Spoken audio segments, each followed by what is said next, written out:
In the final centuries of the Roman Republic, Roman power spread across most of the Mediterranean world, absorbing older kingdoms and turning them into provinces or client states. Yet even at the height of expansion, most people living under Roman rule had only a limited sense of how vast the inhabited world truly was.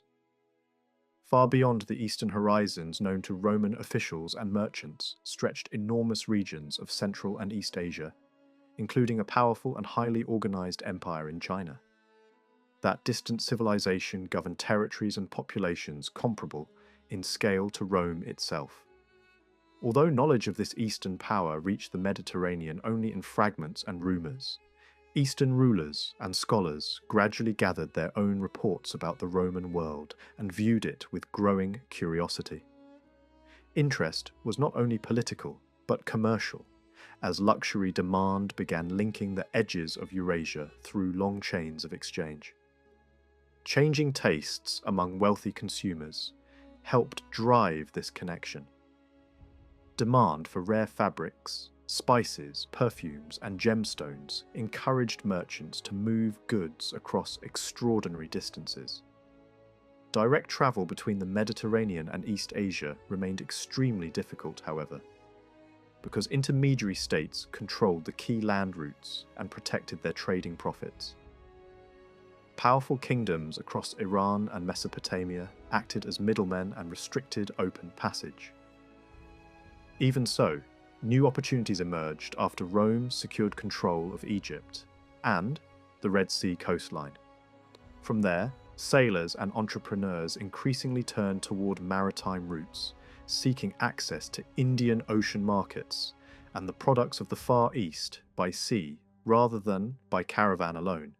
Ancient narratives describe how these long-distance trade networks functioned and how knowledge of distant regions slowly accumulated. After Egypt came under Roman control, Eastern luxuries appeared more frequently in Mediterranean cities. Merchants, investors, and ship captains accepted major risks in pursuit of profit, traveling beyond imperial borders into unfamiliar environments. They sought pepper, aromatics, precious stones, fine textiles, and exotic animals. Sea voyages launched from Red Sea harbours, crossed open waters toward Arabian and Indian ports. By the early imperial period, regular voyages reached the western and southern coasts of India, bringing back cargoes that transformed elite consumption patterns. These maritime journeys also connected Roman traders with East African and Arabian markets. Coastal regions of Northeast Africa supplied incense, animal products, and enslaved people. Southern Arabian kingdoms controlled the production and distribution of highly valued resins used in ritual and medicine. Caravan routes then carried these goods northward across deserts to Mediterranean distribution centres. Overland networks through Mesopotamia added another layer of exchange. This region contained many semi-independent cities and communities where foreign merchants could operate with relative freedom. Goods arriving by sea through the Persian Gulf could be redirected westward, while caravan routes stretching across Iranian plateaus linked onward toward Inner Asia and the silk-producing regions beyond. India occupied a particularly important place in Mediterranean geographical imagination. Long before Rome dominated the Near East, earlier empires had already reached the Indus frontier and recorded its wealth. By the imperial period, contact with India intensified through trade, and its size and population impressed classical observers. Writers described it as one of the largest and richest parts of the known world. Commercial exchange with Indian markets grew so large that some commentators complained about the steady outflow of precious metals used to pay for Eastern luxuries. The value of imports from the Indian Ocean sphere was compared to the revenues of major conquered territories, showing how seriously the issue was taken by some administrators and thinkers. These realities complicate later claims that Rome ruled the entire civilized world. Educated observers understood that powerful and sophisticated states existed beyond imperial borders. Evidence of those distant societies appeared daily in urban marketplaces through imported goods. Diplomatic envoys from Eastern courts occasionally arrived in Mediterranean centres, reinforcing the awareness that Rome was one great power among several. At the same time, uncertainty about the unknown East produced anxiety as well as fascination. Egypt, which fed Rome's population, also served as the doorway to ocean routes, whose full extent remained mysterious. Military expeditions were even launched toward Arabian regions in attempts to control wealth at its source, though such campaigns did not always succeed. As exploration and trade expanded, geographical understanding stretched further. Reports circulated of lands beyond India, including Southeast Asian regions and island networks. Thinkers began to speak of the inhabited world as far larger and more interconnected than earlier generations believed. Some philosophers even suggested that distance itself was shrinking in practical terms because favourable winds and improved navigation could carry ships across enormous spaces in surprisingly short times. Through Indian intermediaries came the first clearer notices of the Far Eastern silk-producing civilization. Silk itself had already become fashionable in elite Roman society long before its true origin was understood. Concern grew among moralists and officials about the economic effects of luxury imports. Speeches and essays criticised extravagant clothing and foreign fashions for draining bullion from the empire. Yet effective restrictions proved difficult to enforce because customs taxes on imported goods also generated state revenue. Trade dependence and fiscal benefit were intertwined. Meanwhile, Eastern powers also used commerce strategically. In parts of Inner Asia, Chinese authorities encouraged neighbouring peoples to rely on Chinese goods and food supplies, creating economic leverage that could weaken potential enemies. Exchange was not only about profit, but also about influence and control. Diplomatic encounters with South Asian kingdoms further expanded Roman awareness of the wider world. Unexpected embassies impressed observers and challenged older geographical theories about unknown southern continents. These contacts reinforced the idea that Rome participated in a broader international system, linked by merchants more than by armies. Some writers argued that the most meaningful form of Roman global presence came through trade networks and peaceful exchange rather than conquest. Winds and sea routes, in this view, connected humanity more effectively than legions. Commercial reach illustrates this argument. Roman merchants travelled to Atlantic islands in the northwest and to Indian Ocean ports in the southeast. Ships from Egyptian harbours regularly crossed open seas toward foreign coasts, while caravans and river routes distributed goods inland. The empire never controlled the whole world politically, but its trading activity influenced a vast zone of exchange. Economic integration achieved what military expansion could not. Prosperity depended heavily on these long-distance flows of merchandise and tax income derived from them. Serious study of this Eastern commerce relies on multiple kinds of evidence: narrative texts, inscriptions, papyrus records preserved in dry climates, and archaeological discoveries at port sites and caravan hubs. Non-Mediterranean written traditions also mention Western traders, describing foreign visitors identified with Mediterranean peoples. Chinese historical records refer to a great Western empire, while early South Indian literature speaks of overseas merchants arriving with gold and silver.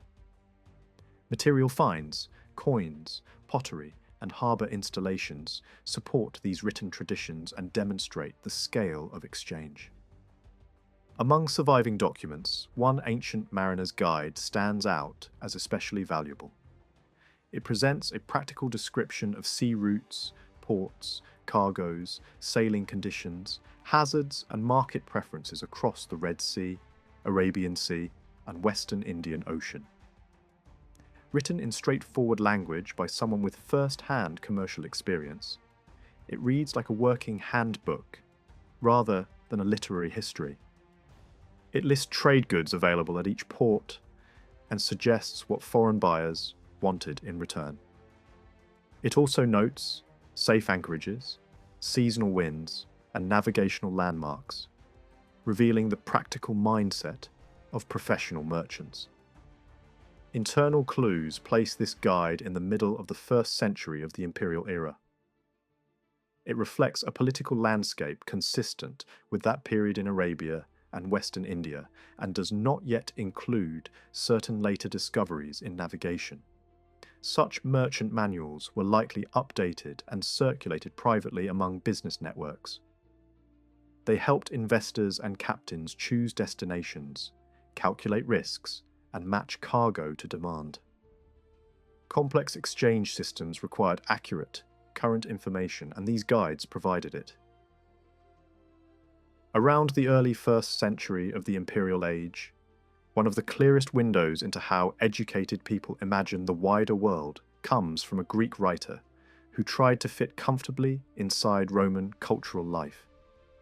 He produced a sweeping description of lands, peoples, and political spaces known to the learned tradition, and his tone often carries a quiet respect for Rome's new order. He was not simply listing places. He was thinking like a historian, treating geography as a stage where earlier struggles, migrations, and empires had left their mark. For anyone trying to understand how the Mediterranean world pictured the East, this kind of work matters, because it preserves both information and attitude. What elites thought they knew, what they chose to ignore, and what they considered respectable evidence. This author came from a Greek-speaking elite background on the Black Sea fringe, raised in a world where Hellenic education still shaped status and ambition. His training drew him through major intellectual centres of the Eastern Mediterranean, and eventually into Rome itself, where social connections and political loyalty could open doors. At one point, he spent time in Egypt and travelled in the company of a senior Roman official during the decades when the province was newly secured and intensely important. Later, he settled again in the capital and devoted himself to writing. His great geographical survey was built from older authorities and famous texts mixed with occasional contemporary observations. That blend makes it both useful and frustrating. Useful because it gathers a vast inherited tradition into one place. Frustrating because it sometimes feels like the past is allowed to speak louder than the present. Nowhere is that weakness clearer than in his treatment of India. By the time he was writing, travel and commerce across the Red Sea and the Indian Ocean were no longer rare adventures. Large numbers of people connected to the Roman world were moving toward Indian markets every year, carrying practical knowledge that could have refreshed any serious description. Yet the work largely leans on earlier Greek narratives from the era of Alexander and the generations that followed. This was not simply an accident of missing information. It reflects a social filter. In elite literary culture, merchants and sailors were not seen as credible guides to the world. Their stories were associated with exaggeration, clever salesmanship, and entertainment rather than serious learning. In busy ports and marketplaces, traders could inflate the wonder of distant journeys to raise the value of exotic goods, and that reputation made educated authors suspicious. The result is an ironic gap. The world was becoming more connected through commerce, yet some of the most influential descriptions of that world were still shaped by old books and old prejudices. Even so, the same geographical survey remains extremely important for Eastern trade and frontier conditions in the early empire. It provides a broad, organized view of regions that other surviving writers often mention only in passing. It also reveals how supporters of the imperial system liked to frame Rome's role in the East. The narrative repeatedly implies that Roman power brought order, improved security, and created the stability that allowed commerce to flourish. Whether that judgment is accepted or challenged, the point is revealing, because it shows how the imperial project was being morally packaged. The East becomes not only a place of profit and danger, but also a stage where Rome's benefits could be claimed and displayed. Another remarkable clue to Roman imagination survives in the form of a long, ribbon-like world map, preserved through a later copy. It does not resemble a modern atlas. Instead of faithful coastlines and accurate shapes, it stretches the world into a schematic strip. A network of places joined by routes, almost like an illustrated transit diagram. Settlements, landmarks, and regions appear as symbols, while coloured lines link them as if they were steps along journeys. The striking detail is that the far eastern end includes India and even hints at Roman presence there through symbolic imagery. The document is not reliable as a practical guide for travellers. It contains contradictions that show it was assembled from mixed information across different periods. Some locations remain on it, even though they had ceased to exist long before the map's supposed final form, while other places appear that only became significant later. That pattern suggests the map was meant less for navigation and more for display. A visual statement about reach, connection, and the impression of a world tied together by Roman movement. Because it is schematic, the map raises puzzles as much as it answers questions. Some names on the distant edges are hard to match with known ancient sites, and the purpose behind certain routes is uncertain. Were these lines meant to show merchant itineraries, military roads, official communication paths, or a mix of all three? Even with those uncertainties, the map's value is undeniable. It demonstrates a Roman habit of thinking in routes and hubs, of imagining space as a chain of stations rather than as a precise outline. For the history of Eastern commerce, that mindset is significant, because trade is often about pathways, timing, and access rather than about exact geography. A different kind of evidence comes from a short itinerary text that lists a sequence of places heading east across Parthian-controlled territory. This work reads like a bare-bones route plan. Brief notes, distances, and occasional remarks about the nature of a site. It does not openly present itself as a merchant guide, and it does not clearly announce a grand destination beyond Parthia. Instead, it traces a corridor from the Roman frontier through riverlands and across the Iranian plateau toward the outer limits of Parthian administration. The places it names could have served caravans, but they could just as easily have mattered because they were garrison points, administrative stations, or checkpoints along official routes. The tone of this itinerary has led many to wonder whether it was produced for strategic reasons, rather than commercial curiosity. At one point, it even implies a crossing point, where forces might shift from one side to the other, language that sounds military rather than mercantile. The author shows interest in fortifications and in whether local populations could be described as Greek-speaking, a detail that may hint at political sympathies and the hope of friendly reception. There are also hints in other ancient comments about Eastern surveys, ordered by Roman rulers, that such information could have been gathered by informants and specialists for the state. It is possible the itinerary preserves a fragment of that intelligence culture. Greeks living in the eastern cities of Mesopotamia were well placed to observe routes and report them, and Roman decision-makers had every reason to want such knowledge when facing Parthia. Even if the exact origin remains uncertain, the text is still valuable because it shows how movement across Persia could be imagined as a sequence of manageable stages. While those sources help map routes and perceptions, a very different voice emerges from a massive encyclopedia compiled by a Roman official whose life blended administration, military service, and scholarly obsession. He rose through imperial service, worked in provinces, observed the machinery of government from close range, and developed a particular fascination with the material foundations of power, metals, mines, bullion, and the resources that fed the state. He wrote on many topics, but only one vast work survives. A sprawling collection that tries to gather everything worth knowing about nature and humanity's use of it. For modern readers, this encyclopedia can be maddening. It is enormous, crowded with contradictions, and often feels like a parade of facts placed side by side without a strong organizing hand. Marvels and monsters sit near practical observations. Moral judgments interrupt technical descriptions. Strange stories appear without careful filtering. Yet that very quality makes the work revealing.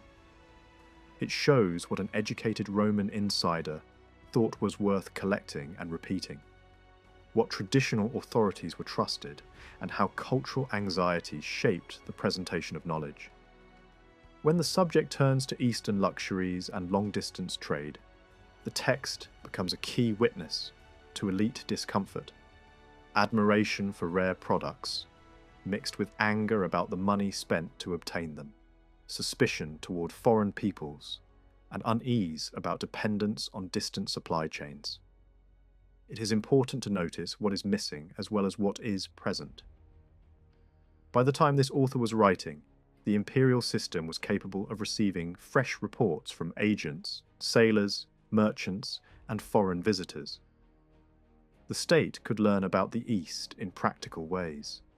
Yet the encyclopedia often prefers older literary material and inherited claims because its purpose is not investigative journalism. It is a monument of traditional learning shaped for an elite audience. That limitation does not reduce its value. It simply changes the way it must be read. It is less a clear snapshot of the world as it was, and more a portrait of how the governing culture chose to interpret the world. More than a century later, another Greek scholar in Alexandria approached geography from a different angle. Instead of long descriptions of peoples and histories, he focused on measurement. Distances, coordinates, and the mathematics needed to place locations on a map. This was a bold attempt to turn scattered reports into a system. He did not travel the world to test his information, and he relied heavily on earlier compilers who had gathered data, often drawn from commercial experience, about ports, markets, and routes that were becoming increasingly familiar to merchants. Through these channels, he was able to list many places tied to Indian Ocean exchange and to extend geographical knowledge further east than earlier writers had managed. The result, however, is a geography that often reads like a ledger. Names, numbers, and positions rather than stories. That style comes with strengths and flaws. It preserves evidence that trade had widened the map of the known world and that Eastern exchange points had multiplied. At the same time, it carries the distortions of theory. When mathematical schemes collided with inconvenient realities, such as the true shape of coastlines, some data was adjusted to fit inherited models rather than forcing the model to change. Even so, the overall picture is striking. The existence of detailed lists for faraway regions implies sustained contact, repeated reporting, and a growing confidence that the eastern seas and coasts were not just rumour, but part of a navigable world. It also suggests that knowledge about the farthest eastern lands, including territories associated with the silk trade, had entered the intellectual bloodstream of the Mediterranean more deeply than earlier generations would have imagined. Along Egypt's Red Sea shoreline, 2 ports once carried the heaviest weight of Rome's eastern commerce. They sat in harsh desert country where the sun bleaches everything and the wind drives sand into every corner. Even today, their ruins can still be traced across the landscape. And modern excavations have begun to show how busy and organized these places really were. What has emerged is not a vague picture of adventurous sailors, but a working system: paperwork, checkpoints, tolls, contracts, transport firms, and a steady rhythm of loading, unloading, and moving goods between river, desert, and sea. At one of these ports, archaeologists uncovered a trove of messages scratched onto broken pottery. They were not casual notes. They appear to have been official records linked to a customs station, discarded in bulk into a rubbish pit and preserved by the dry sand. These fragments reveal a practical routine. Cargo leaving the Nile Valley had to pass through an inland control point where duties were paid. Once taxed, goods were issued official passes. When those same goods reached the coast, port authorities checked the passes before allowing them onto ships. In other words, the desert did not lead to an open, lawless frontier. It led to a controlled gate where the state tracked movement and protected revenue. Many of these surviving notes focus on everyday shipments, such as wine and mixed supplies, written in a brisk, administrative style. A customs officer sends a short instruction to colleagues at the gate, authorizing a named carrier to proceed with a specific quantity for loading. The repetition is the point. The system depended on routine clarity: names, quantities, and permission to move. The fact that certain famous export categories barely appear does not mean they were absent from the port. It likely means different officials monitored different classes of cargo, and only one slice of the record survived. These fragments also hint at another reality of port work. Loads were broken into smaller consignments, handled by multiple agents, and moved step by step toward a ship's hold. The paperwork captures moments in a larger chain rather than the full scale of a vessel or the total size of an expedition. A second body of pottery receipts brings the desert itself into focus. These documents come from inland and record the activities of a small transport business run by an extended family. Over several decades, that caravan operation carried freight across the eastern desert to supply the coastal ports and, just as importantly, to provision military posts stationed along the route. The company was not a state agency. It functioned like a contracted service, taking on jobs for officials and private merchants alike.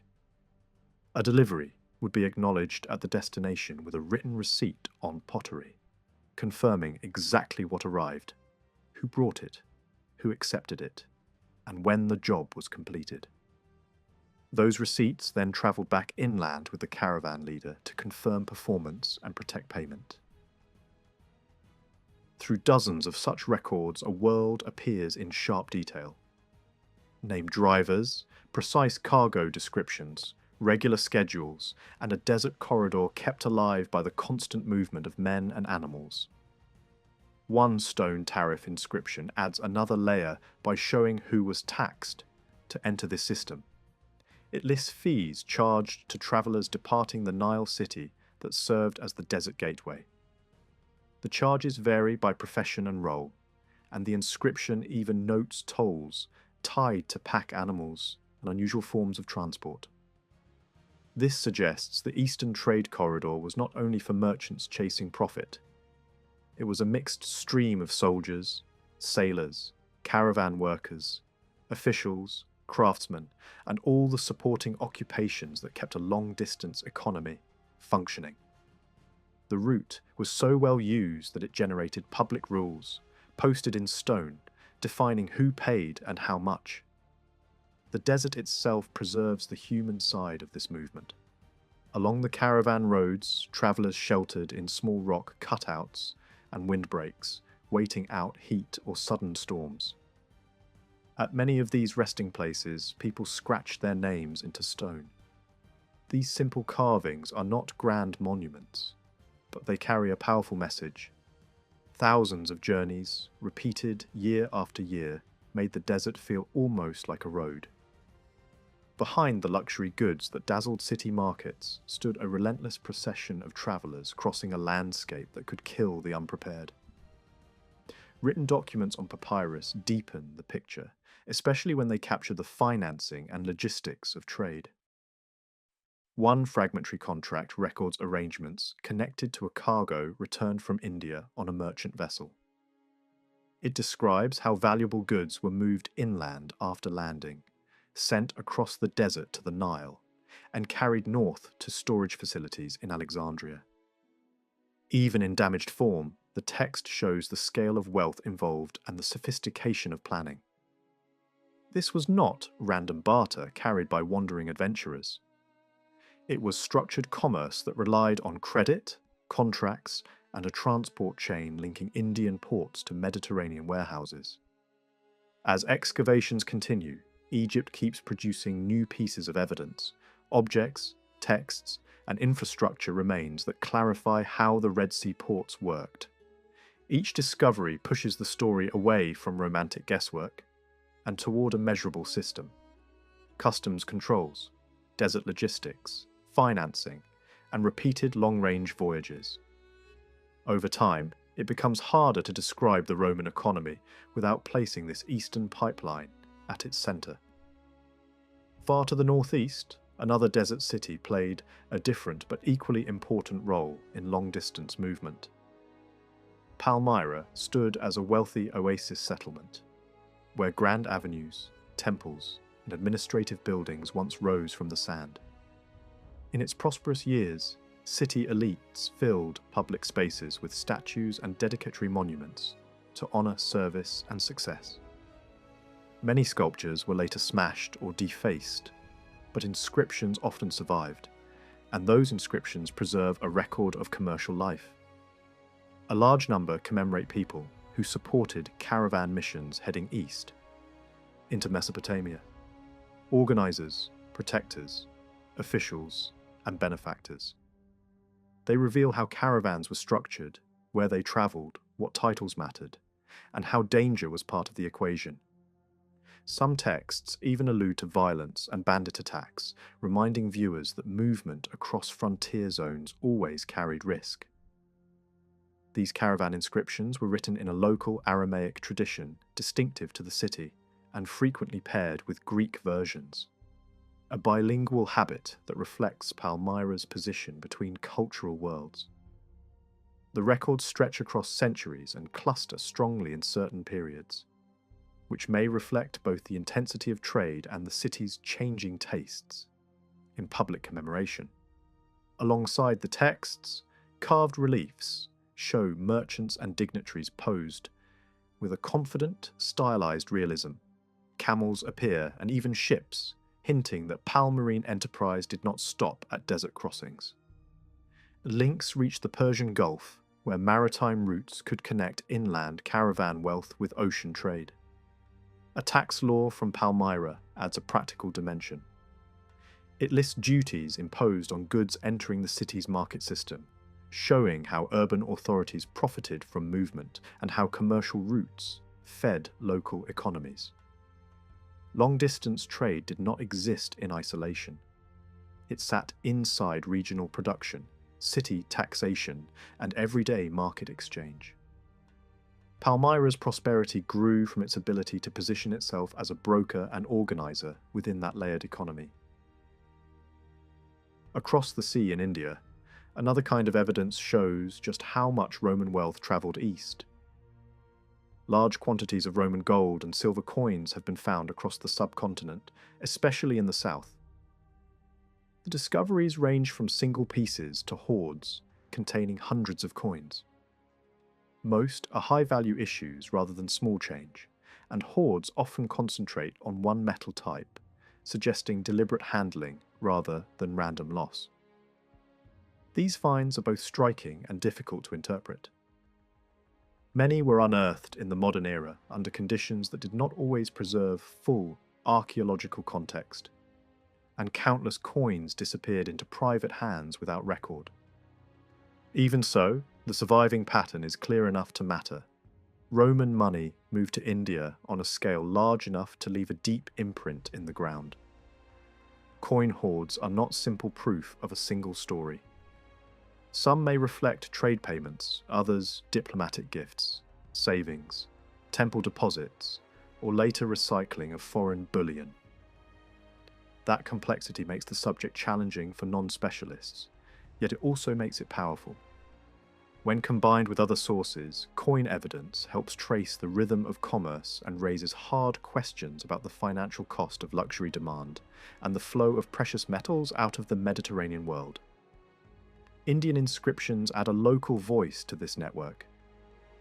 In parts of Western India, Buddhist monasteries grew along inland routes, used by merchants moving through mountain passes toward major cities. These religious communities carved impressive sanctuaries into rock faces, creating pillared halls, living quarters, and meditation spaces in landscapes shaped by trade traffic. Inscriptions at these sites often record donations from craftsmen and merchant guilds, revealing how commerce supported religious patronage and how wealth circulated through social institutions. Among these dedications are a small number that suggest the involvement of foreign merchants linked to the Mediterranean world. The wording implies outsiders adopting local religious customs or contributing funds, which hints at deeper integration than simple buying and selling at a dockside stall. These moments matter because they show trade not only as an exchange of goods, but as contact between people, identities, and beliefs.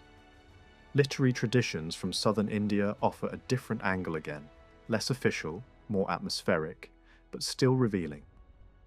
Early Tamil poems speak of foreign visitors arriving by sea, described as distinctive outsiders who worked as merchants, craftsmen, and sometimes hired fighters. The label applied to them was a broad term used for people associated with the Greek-speaking world. Since many Roman merchants in the East used Greek as a practical language, the name fit easily, and it became a standard way of referring to Mediterranean foreigners without making careful political distinctions. These poems were not written as historical reports. They were composed to praise patrons and dramatize themes of love, rivalry, honor, and war. Yet within their vivid scenes, brief details appear. Large ships docking, foreign quarters in port cities, unfamiliar faces in marketplaces, and imported goods moving through everyday life. Rome, as a state, is not explained. The foreigners appear more like background figures, whose presence signals wealth, distance, and connection. Archaeology beyond the Mediterranean continues to expand what can be said, with confidence. Shipwrecks discovered along Indian Ocean routes carry direct evidence of the cargoes Roman vessels transported. Wrecks near the Red Sea coast, further south along African shores, and even off the Indian coastline indicate the risks of these voyages and the material choices made for export. Amphorae, ingots, and other durable cargoes show what was being shipped outward, while the construction details of hulls hint at how Roman freighters were adapted for long ocean crossings. Each wreck is a frozen moment of an enterprise that was normally invisible. The ship, the route, the trade plan, and the sudden disaster that stopped it. On land, archaeologists have also searched for ports described in Indian tradition as major centres of overseas trade. One heavily discussed site has been linked to a famous coastal emporium, long associated with Roman exchange. And excavations there have produced Mediterranean material such as amphora fragments, suggesting connections that match literary expectations. Elsewhere, a port city described as overwhelmed by a catastrophic flood has left traces beneath the sea, where underwater remains support the idea that parts of the ancient settlement were swallowed by coastal change. These discoveries show how fragile port landscapes could be, and how quickly a thriving hub could be erased or transformed. leaving only scattered clues for later ages. Farther north, across Central Asia, a different merchant world comes into view. Sogdian traders built communities along key caravan corridors and established networks reaching into China. A small group of letters found near the old Chinese frontier preserves the voices of that trading diaspora during a time of upheaval. Written in a script that is difficult to translate and filled with practical concerns, these letters describe the realities of business and survival when routes were disrupted by conflict and raiding. They show the vulnerability of long-distance commerce. The same networks that moved silk and luxury goods could be shattered by political storms. The letters also hint at the broader chain that connected Chinese production zones to Western markets. Even when Rome and China did not meet directly, the intermediaries who lived between them formed an active, literate, organized commercial world. Chinese historical writing provides yet another perspective. During periods when Chinese armies pushed westward to reassert control over Central Asian corridors, commanders and envoys returned with reports about distant regions and powerful states. Beyond the horizon, court scribes recorded these testimonies and folded them into official histories. In those records appears the idea of a great Western empire described as a near equal in scale and sophistication, an other great realm at the far end of the world's trade routes. The details in these accounts align with what is known about the Roman world, and the route descriptions reflect a serious interest in how to reach that distant power, whether by caravan corridors through Central Asia or by maritime paths tied to the southern seas. These Chinese works survive through later compilations that preserved earlier records, with careful scholarship. They contain valuable information about Central Asian politics, the movement of goods, and the way Chinese officials interpreted the products and people arriving from abroad. Some passages even describe unusual visitors appearing in the East, raising the possibility, hard to prove but difficult to dismiss, that individuals connected to the Roman world may have reached China through the long relay of trade. Whether or not every detail is accurate, the larger significance remains. An advanced civilization on the far side of Eurasia was gathering intelligence about the West, cataloguing routes, and trying to make sense of the same interconnected world that Roman merchants were discovering from the opposite direction. Across the surviving evidence, the clearest bridge between the Roman world and the distant East is the sea road that ran out of Egypt. Year after year, ships moved down the Red Sea, calling at markets on African and Arabian shores, then pushing farther into open water toward India and the wider ocean beyond. This was not a trickle of rare expeditions. In peak seasons, the merchant traffic was heavy enough to look like a system rather than an adventure. A long-distance pipeline that could bring huge volumes of eastern cargo into Egypt's main distribution cities. The sheer scale mattered because luxury imports were not only symbols of status. They shaped customs revenue, credit markets, and the flow of precious metal. And they pulled large sections of the empire into the rhythms of Indian Ocean trade. The story did not begin with Rome. Long before Roman officials issued permits or taxed cargo, Egypt had been facing east. In the age of the pharaohs, communities around the Red Sea were already linked by exchange, and certain aromatic substances became deeply embedded in religious life. Incense and resin were used in temple rituals and funerary practice, valued for their scent, symbolism, and preservative qualities. Later, rulers developed coastal staging points on the Red Sea and treated overseas expeditions as both sacred and strategic ventures. One famous royal mission sailed beyond the familiar waters to acquire prized aromatics and other exotic materials from lands associated with the southern edge of the sea routes. Egyptian art and relief carving preserved the memory of such journeys, presenting them as encounters with distant coasts, strange goods, and unfamiliar peoples. When Egypt fell under Persian control, it was absorbed into an empire that reached across multiple regions and touched the margins of India. That created new possibilities for communication, because a single ruling system now connected territories that had previously been separated by politics and distance. Persian rulers invested in routes, canals, and reconnaissance. A canal was restored to link river traffic with Red Sea access, and exploratory voyages were pushed around Arabia and into the Persian Gulf. This was also the era when the idea of a navigable sea connection between the Indian Ocean and Egypt became more than a rumour. An ambitious reconnaissance voyage was launched from the Indus region, and, over many months, completed a passage that proved such a route could be traced, even if it remained risky and rare. The achievement did not immediately create mass commerce, but it revealed what was possible if a state had the resources and the will to reach across the sea. The shockwaves of Alexander's conquests changed the map again.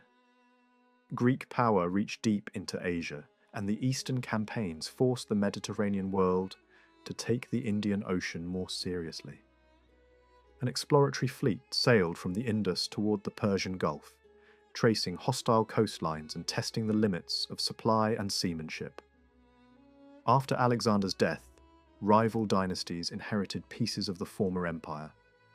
In Egypt, a Greek dynasty built a new capital and a powerful court, while their rivals held Persia and much of the Near East. The resulting competition pushed both sides to look for advantages that were not only military, but logistical and economic. One of the most dramatic examples was the use of war elephants. Indian rulers supplied elephants as diplomatic leverage, and Western kingdoms treated them as terrifying battlefield assets. Once elephants appeared as strategic tools, the struggle to obtain them set off a chain reaction that mattered far beyond warfare. To counter rivals who could draw on Indian elephants, Egypt began seeking elephants of its own in Africa. That meant building a supply network along the Red Sea. Ports, ships, coastal stations, guards, handlers, and transport routes capable of moving enormous live animals. Hunting and capture bases were established along the African coast, and specialized transport vessels were used to carry elephants north. The animals were brought into a southern Red Sea port, where temporary holding structures were built.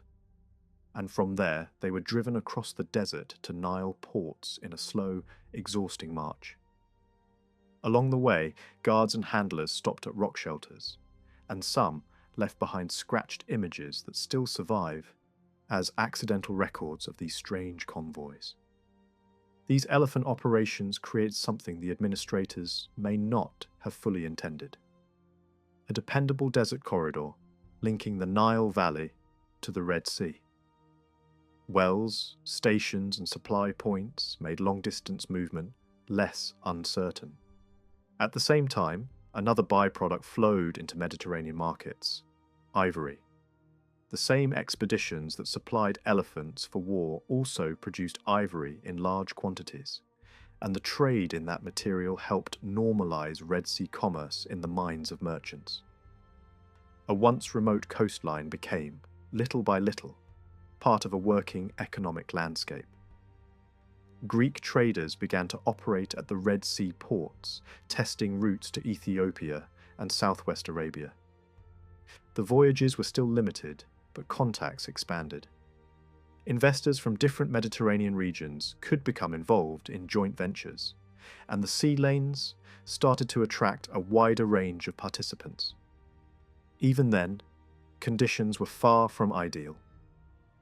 The Egyptian government often kept a tight grip on valuable imports and could force merchants to sell cargo on unfavourable terms.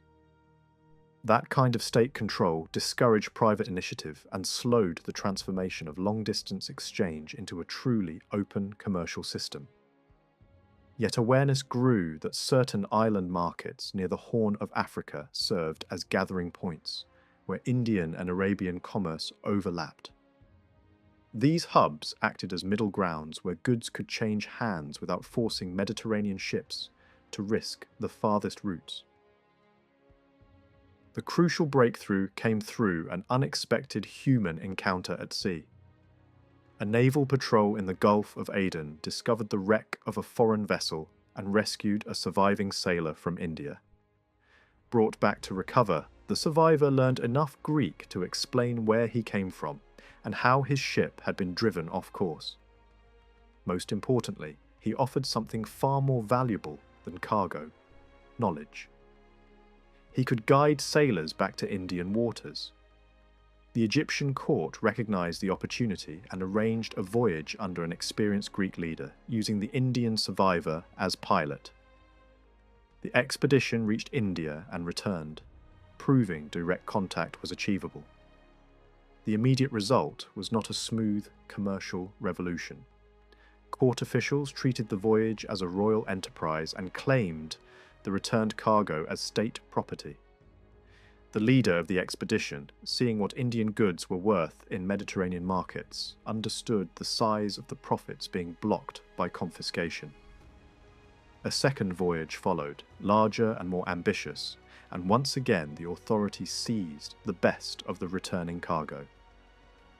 That pattern revealed a central tension.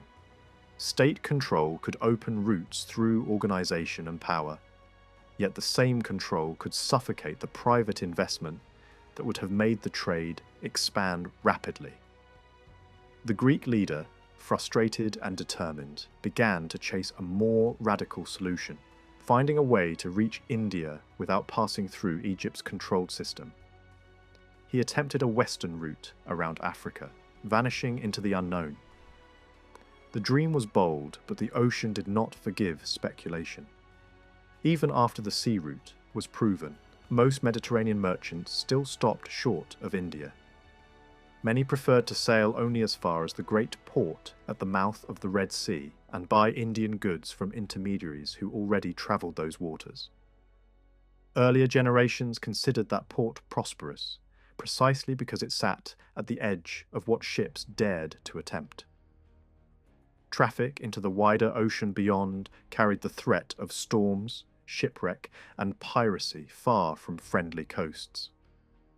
For a long time, only a minority of traders pushed beyond the straits into truly open water. Evidence of those rare ventures sometimes appears in small personal traces, dedications and offerings, made in desert shrines for the safe return of a father or patron who had sailed into dangerous seas. Then the political world changed violently. The last Egyptian queen and her Roman ally were defeated in a decisive naval war, and Egypt fell under the control of the new Roman ruler, who would soon be called Augustus. In the chaotic aftermath, the defeated court tried to escape east, dragging ships across the isthmus and preparing to flee into the Red Sea with attendants and treasure. The plan collapsed when enemies attacked and burned the fleet. A final attempt was made to send the Queen's son away with wealth and advisors, possibly toward an Indian refuge, but he was intercepted and killed. With that, the old dynasty ended and Rome took full possession of Egypt and its strategic doorway to the Indian Ocean. Under Roman rule, Egypt was rebuilt with a focus on stability, production, and control. Irrigation systems and canals were repaired, and agricultural output was organized with greater efficiency.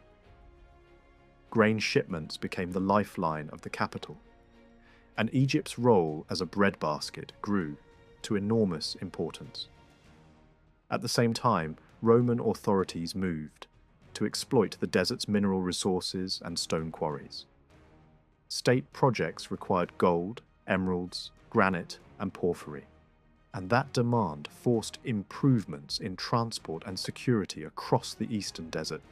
The Nile remained the central artery of movement within Egypt, but the desert roads became the critical link between that river network and the Red Sea ports. Earlier, desert travel had been harsh and uncertain. Routes were little more than cleared tracks with occasional markers. Travelers often marched at night to avoid the worst heat, carrying water and relying on stars for direction. During the day, they sought shade in rock shelters and hoped to avoid bandits who targeted valuable cargo. The Roman administration did not tolerate disruption on these lines of communication. Wells were dug, cisterns were built, and fortified stations were expanded to serve as rest points and security hubs. Military posts guarded the routes, and patrols monitored movement. On the surrounding high ground, watchtowers were built within sight of one another, allowing sentries to signal when caravans approached, or when danger was spotted. This network turned a dangerous crossing into a managed corridor, and that change mattered as much to merchants as it did to soldiers. Soon after securing Egypt, Rome launched an ambitious campaign toward Arabia, assembling warships and transport vessels on the Red Sea. The invasion itself failed, but the preparations had consequences. Shipbuilding capacity expanded, supply lines were strengthened, and coastal logistics improved. In the years that followed, observers noted an unmistakable surge in commercial sailing. Large numbers of vessels began departing for India, and trade to African extremities expanded as well. Within a surprisingly short period, traffic that once seemed exceptional began to look routine. Economics played its part too. Roman victory released a flood of captured treasure into the Mediterranean economy, increasing liquidity and changing spending habits among the wealthy. Borrowing became easier, and new fortunes fueled demand for luxury goods. At the same time, Egypt was no longer a limited regional kingdom with restrictive controls over imports. It was now part of a vast empire that wrapped around the Mediterranean, reduced the frequency of disruptive wars, and allowed merchants to sell cargo more freely across multiple markets. The old state practices that forced merchants into compulsory sales eased, and private enterprise found room to breathe. The combination was explosive. Security improved, infrastructure expanded, shipyards became available, and demand rose. Private contractors could use coastal facilities originally developed for state projects. Profits from eastern cargo encouraged rapid investment in new freighters and refitted vessels. Trade pushed farther than before, and a small number of merchants even ventured to the furthest river regions of India that earlier Greek writers had treated as the edge of the world. Most still remained cautious, but the boundaries had moved. What had once been a daring rumour route had become a functioning commercial highway. By the 1st century of the imperial period, the routine of this system was well established. Alexandria stood as the great receiving centre, but the movement of goods began upriver. Merchandise and personnel travelled south along the Nile to a key inland port that served as the desert gateway. From there, caravans crossed east to the Red Sea. This inland hub became a clearinghouse where trade associations operated, transport firms negotiated contracts, and government officials collected duties and monitored traffic. Anyone crossing the desert paid a tariff and received permits that could be inspected along the route. The permits served multiple purposes: revenue, control, and security. They helped ensure that armed travellers were legitimate and that the flow of goods did not escape taxation. As the sailing season approached, the desert roads filled with specialised workers tied to maritime commerce: sailors, guards, lookout men, craftsmen, and shipyard labour. The system required more than merchants with capital. It required crews, carpenters, rope makers, loaders, camel drivers, and armed protection. 2 coastal ports became the primary departure points. One was closer to the Nile and could be reached in under a week by camel caravan. The other lay farther south, nearer the edge of Roman-controlled shoreline, and the crossing took much longer. Returning ships followed the same pipeline in reverse, unloading at the coast, moving goods across the desert, then sending them north on barges toward Alexandria's warehouses. The caravans themselves could be massive. Large convoys likely included hundreds of people and animals, with drivers managing long lines of camels and hired guards scanning for bandits. The larger southern port needed enormous volumes of supplies to sustain its population and workforce. Food, timber, rope, tools, and water infrastructure. So routine provisioning became a constant operation. The ports did not merely serve as places where ships waited. They were living logistical centres, with administrative staff, storage needs, repair facilities, and the unglamorous demands of a desert town that depended on imported basics. Skilled craftsmen were also part of this movement. Ships needed constant maintenance, and coastal facilities required builders and repair crews. Beyond that, Indian rulers and urban elites could value foreign artisans for their techniques and prestige, drawing certain specialists eastward in search of opportunity. Traditions about craftsmen travelling to India reflect that broader reality. Long-distance trade was not only the movement of goods, but also the movement of skills, labour, and ambition. By the end of Augustus's era, the transformation was complete. The Roman takeover of Egypt had fused older Red Sea experience with imperial infrastructure and Mediterranean capital. The result was sustained direct contact between the Roman economic world and India's markets on a scale no earlier Mediterranean regime had managed. Merchants, cargo, and information moved through a protected corridor of river ports, desert stations, and Red Sea harbours. Then, out into the monsoon-driven lanes of the Indian Ocean. The distance remained vast, and the dangers were real, but the route had become regular enough to reshape expectations. In practice, it connected enormous populations and resources through a trade system that linked deserts, rivers, and open seas into a single working chain. Under Augustus, the Red Sea gateway that mattered most appears to have been Myos Hormos. The reason was practical rather than romantic. The overland haul from the Nile to that port was shorter, so moving outbound cargo there cost less than sending the same loads to Berenice, farther south.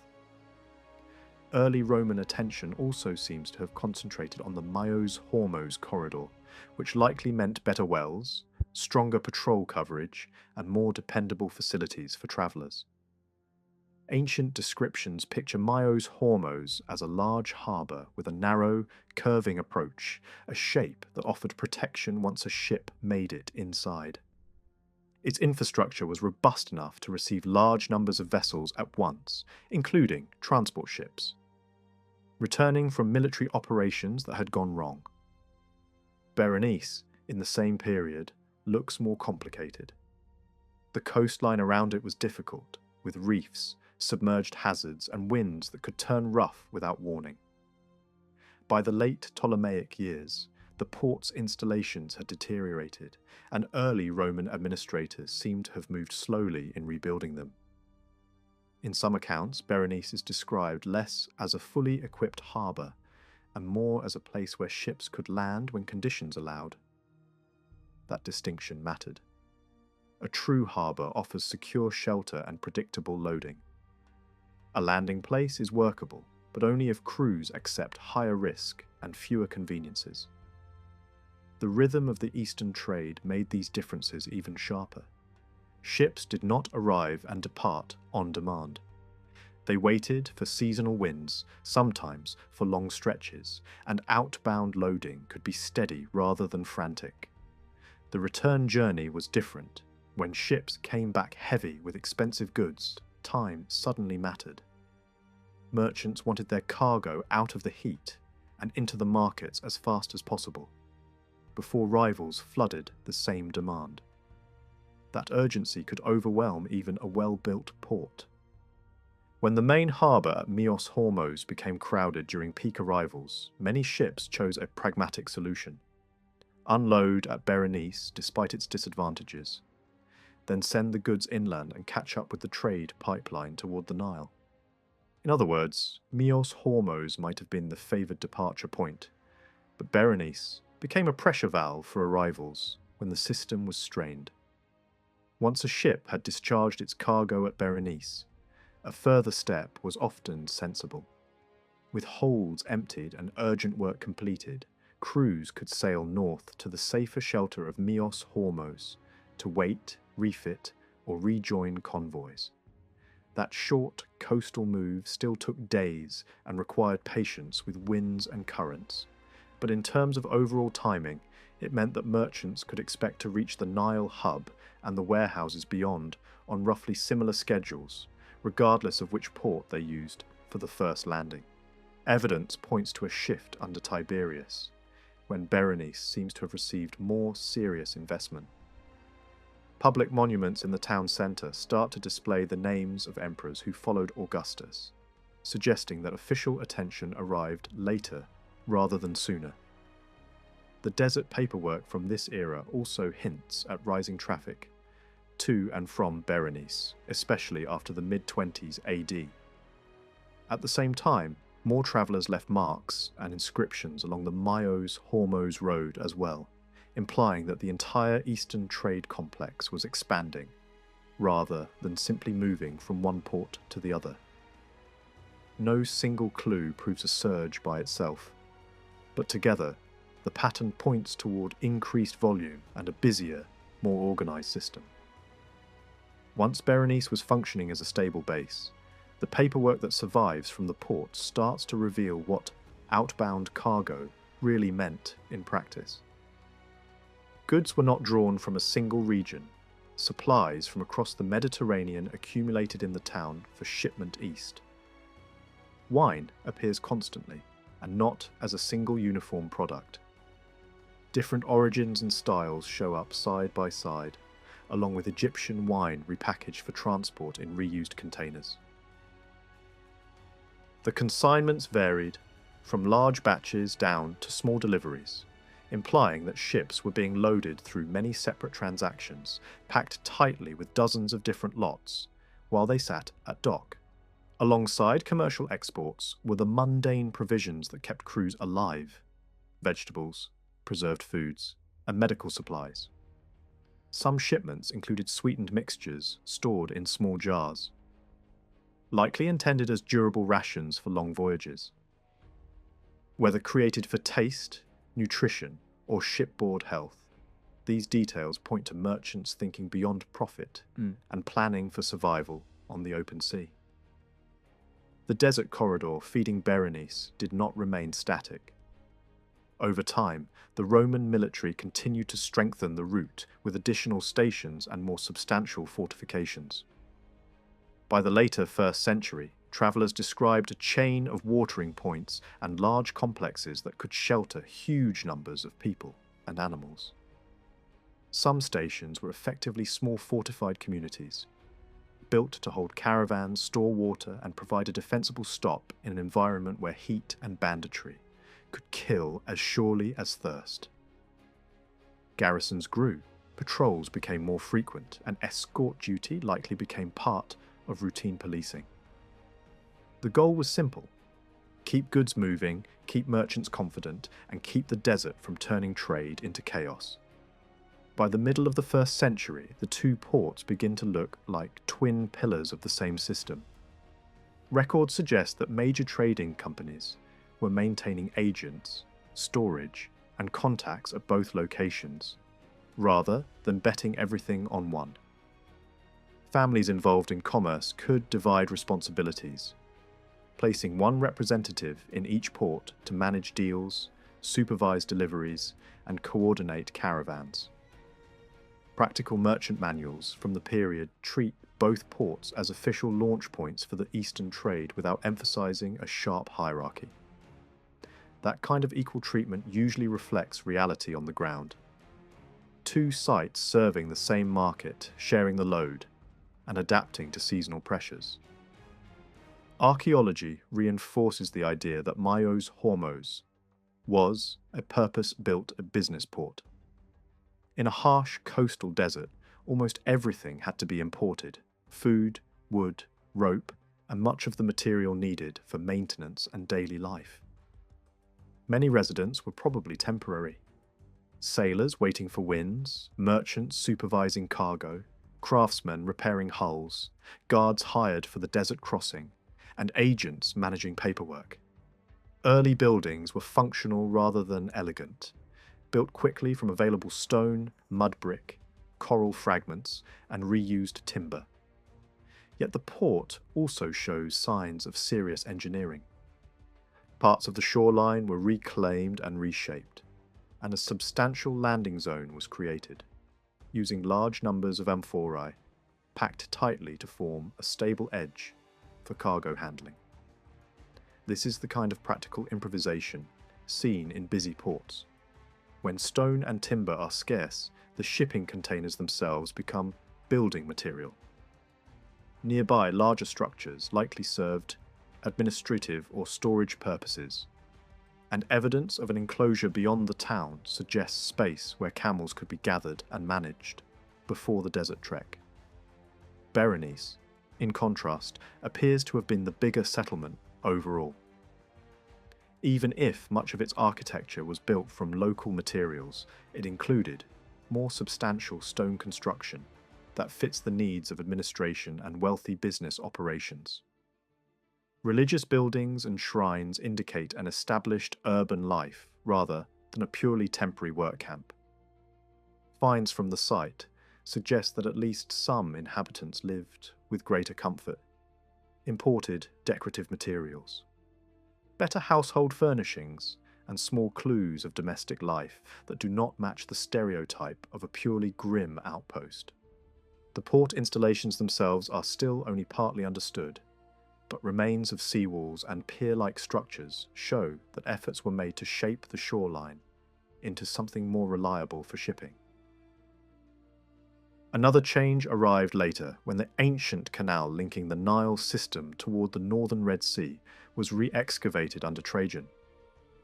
Once reopened, it created a cheaper, water-based supply route for moving heavy Mediterranean goods toward the Red Sea without relying entirely on camel caravans. Barges could travel closer to the sea, then cargo could be transferred to ocean-going freighters waiting farther south. For outbound shipping, this lowered costs and reduced the misery of desert transport. Passengers too could find the route tempting, and stories circulated of travellers who found themselves swept into distant voyages because a ship was ready and the road suddenly felt easy. Yet nature imposed a limit. The northern Red Sea is dominated by winds that can make sailing back north slow and frustrating. Merchants returning from India with time-sensitive cargo still had strong incentives to unload at the established southern ports and use the desert roads to move goods quickly toward the Nile and Alexandria, rather than fight their way back upwind. The human landscape behind this commerce was as diverse as the cargo.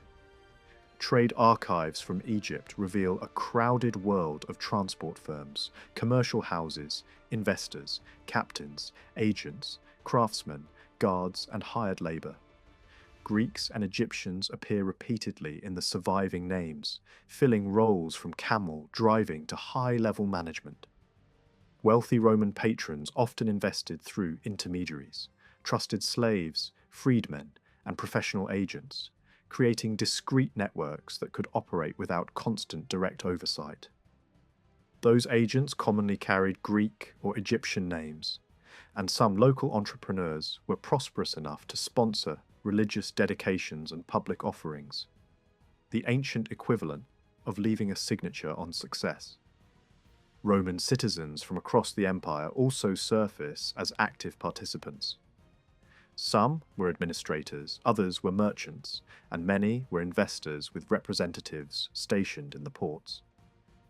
Individuals from the western provinces appear beside Eastern Mediterranean names, showing that this trade was not a purely local Egyptian affair. Italy's wine industry, especially from regions known for export, fed directly into the Red Sea pipeline. Amphora seals and stamped plugs suggest that suppliers branded their shipments, turning containers into advertisements and accounting tools. Certain wealthy figures seem to have owned multiple ships or held stakes in a small commercial fleet, using agents to coordinate the steady movement of goods from the Nile to the coast and out into the ocean. One of the most striking reminders of how mature the system became is the appearance of women operating as major players in shipping and trade.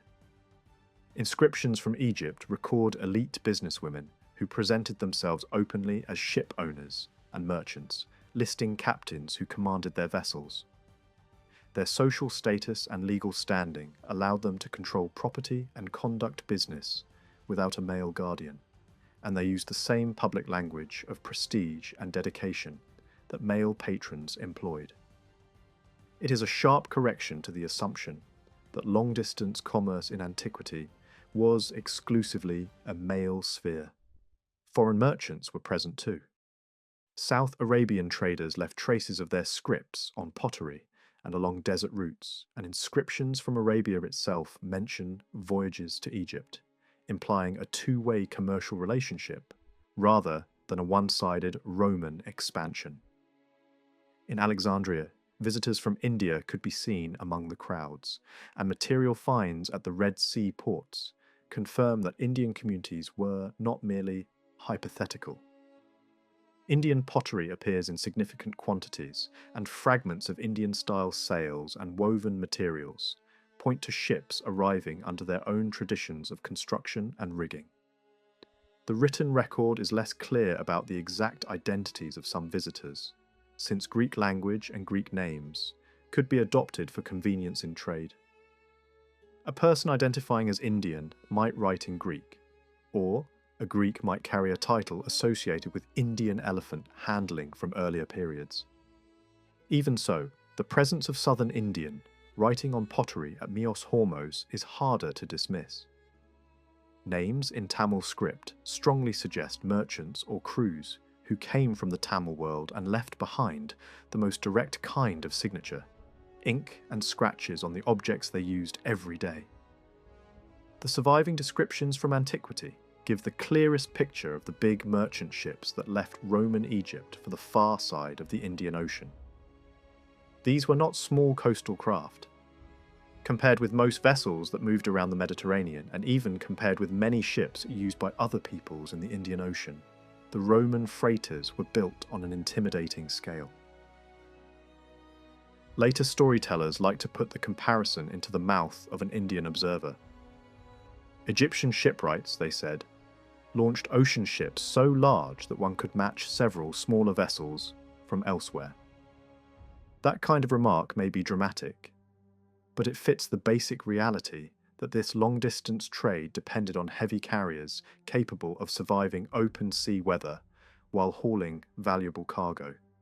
Modern estimates place the smaller end of these freighters at a weight that already counted as substantial in the ancient world, and the larger examples may have reached several hundred tons.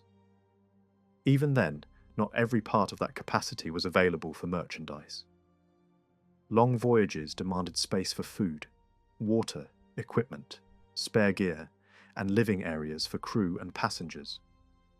An ocean crossing was not a quick hop between safe harbours.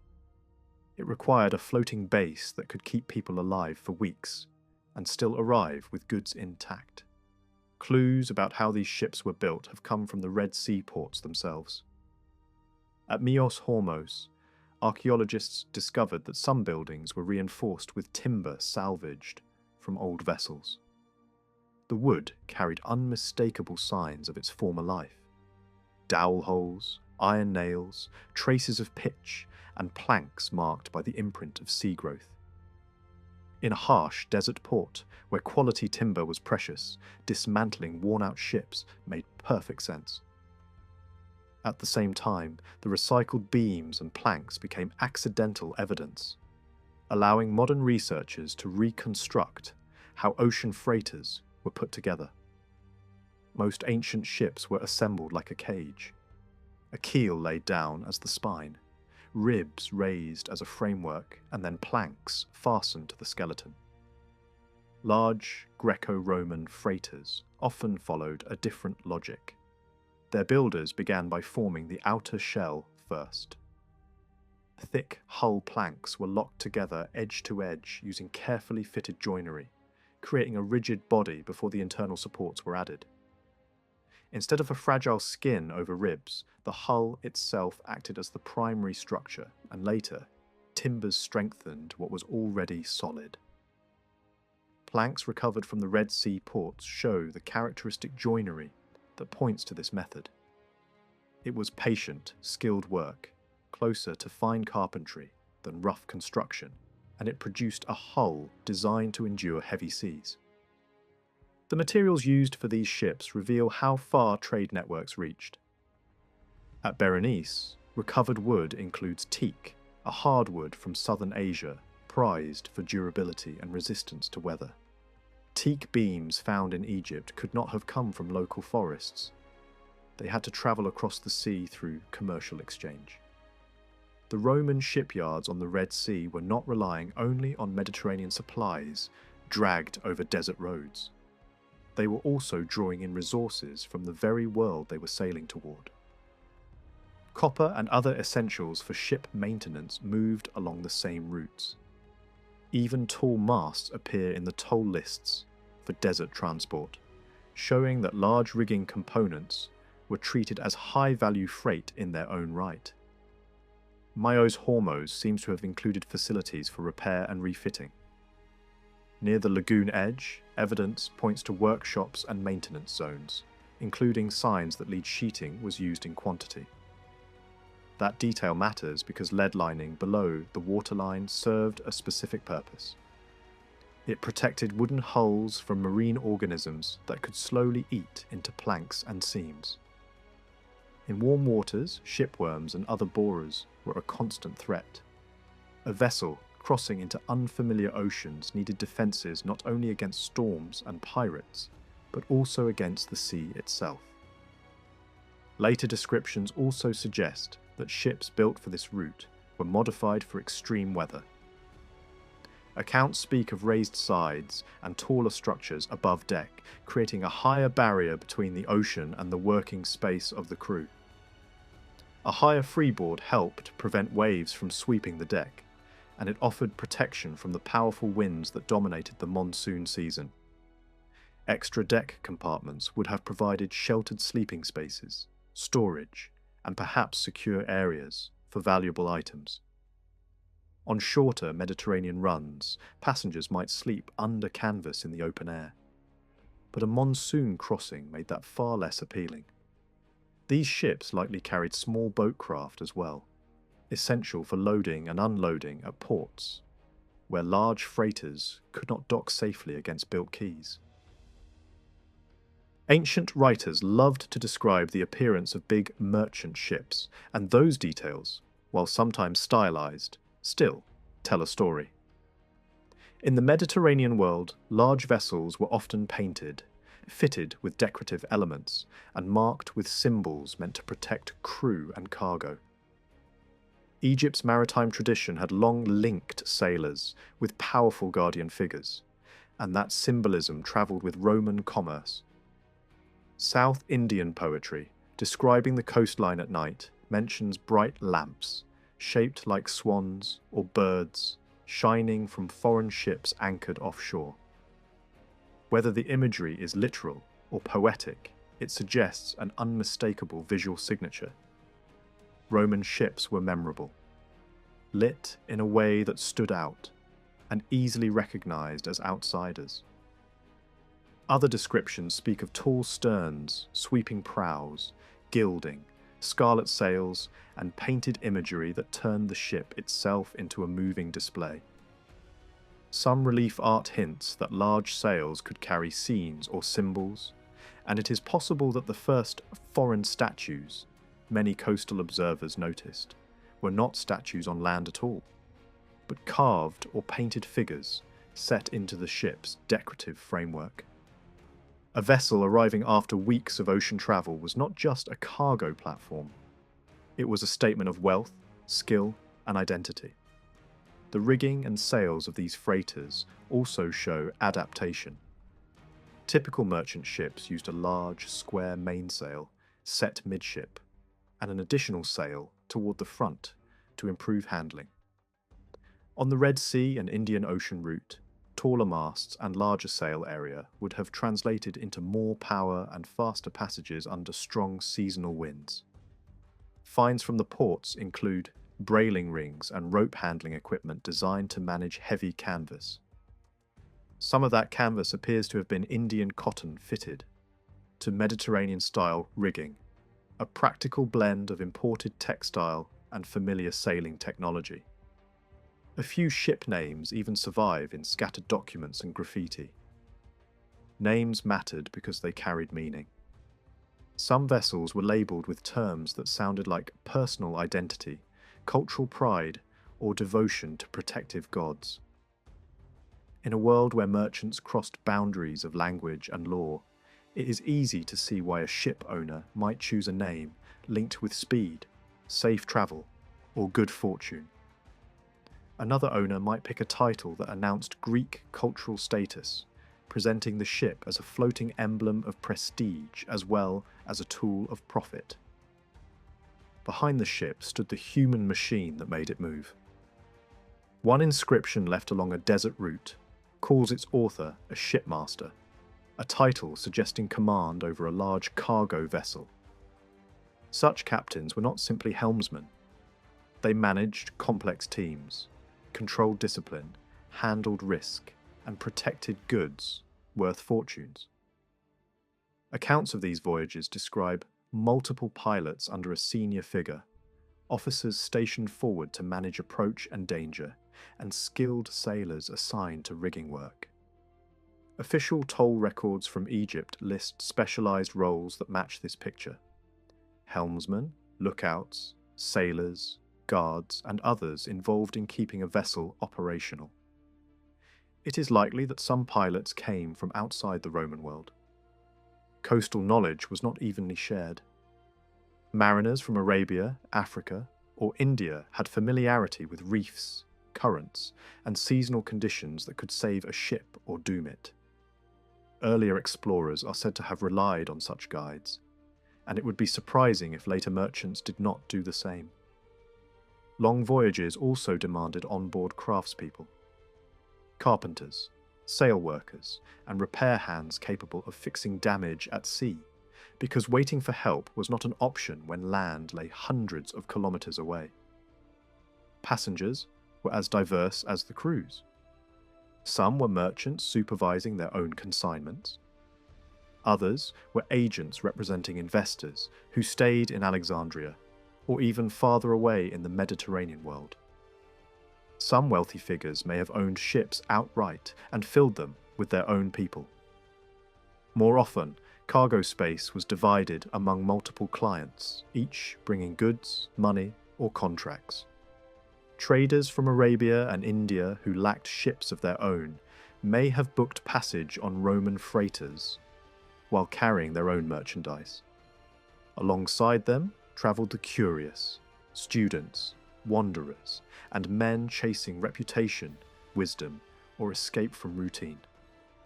India's reputation as a land of marvels and unusual religious practices attracted visitors whose motives were not purely commercial. Yet, the romance of travel never erased the danger. The Red Sea and the waters beyond carried real threats. Certain coastal regions had reputations for raiding, plunder, and enslaving survivors from wrecks. Ancient warnings urged ships to keep their distance from hostile shores, to sail hard past dangerous stretches, and to avoid drifting off course where pirates might be waiting. Some accounts state that merchant ships carried armed detachments for exactly this reason.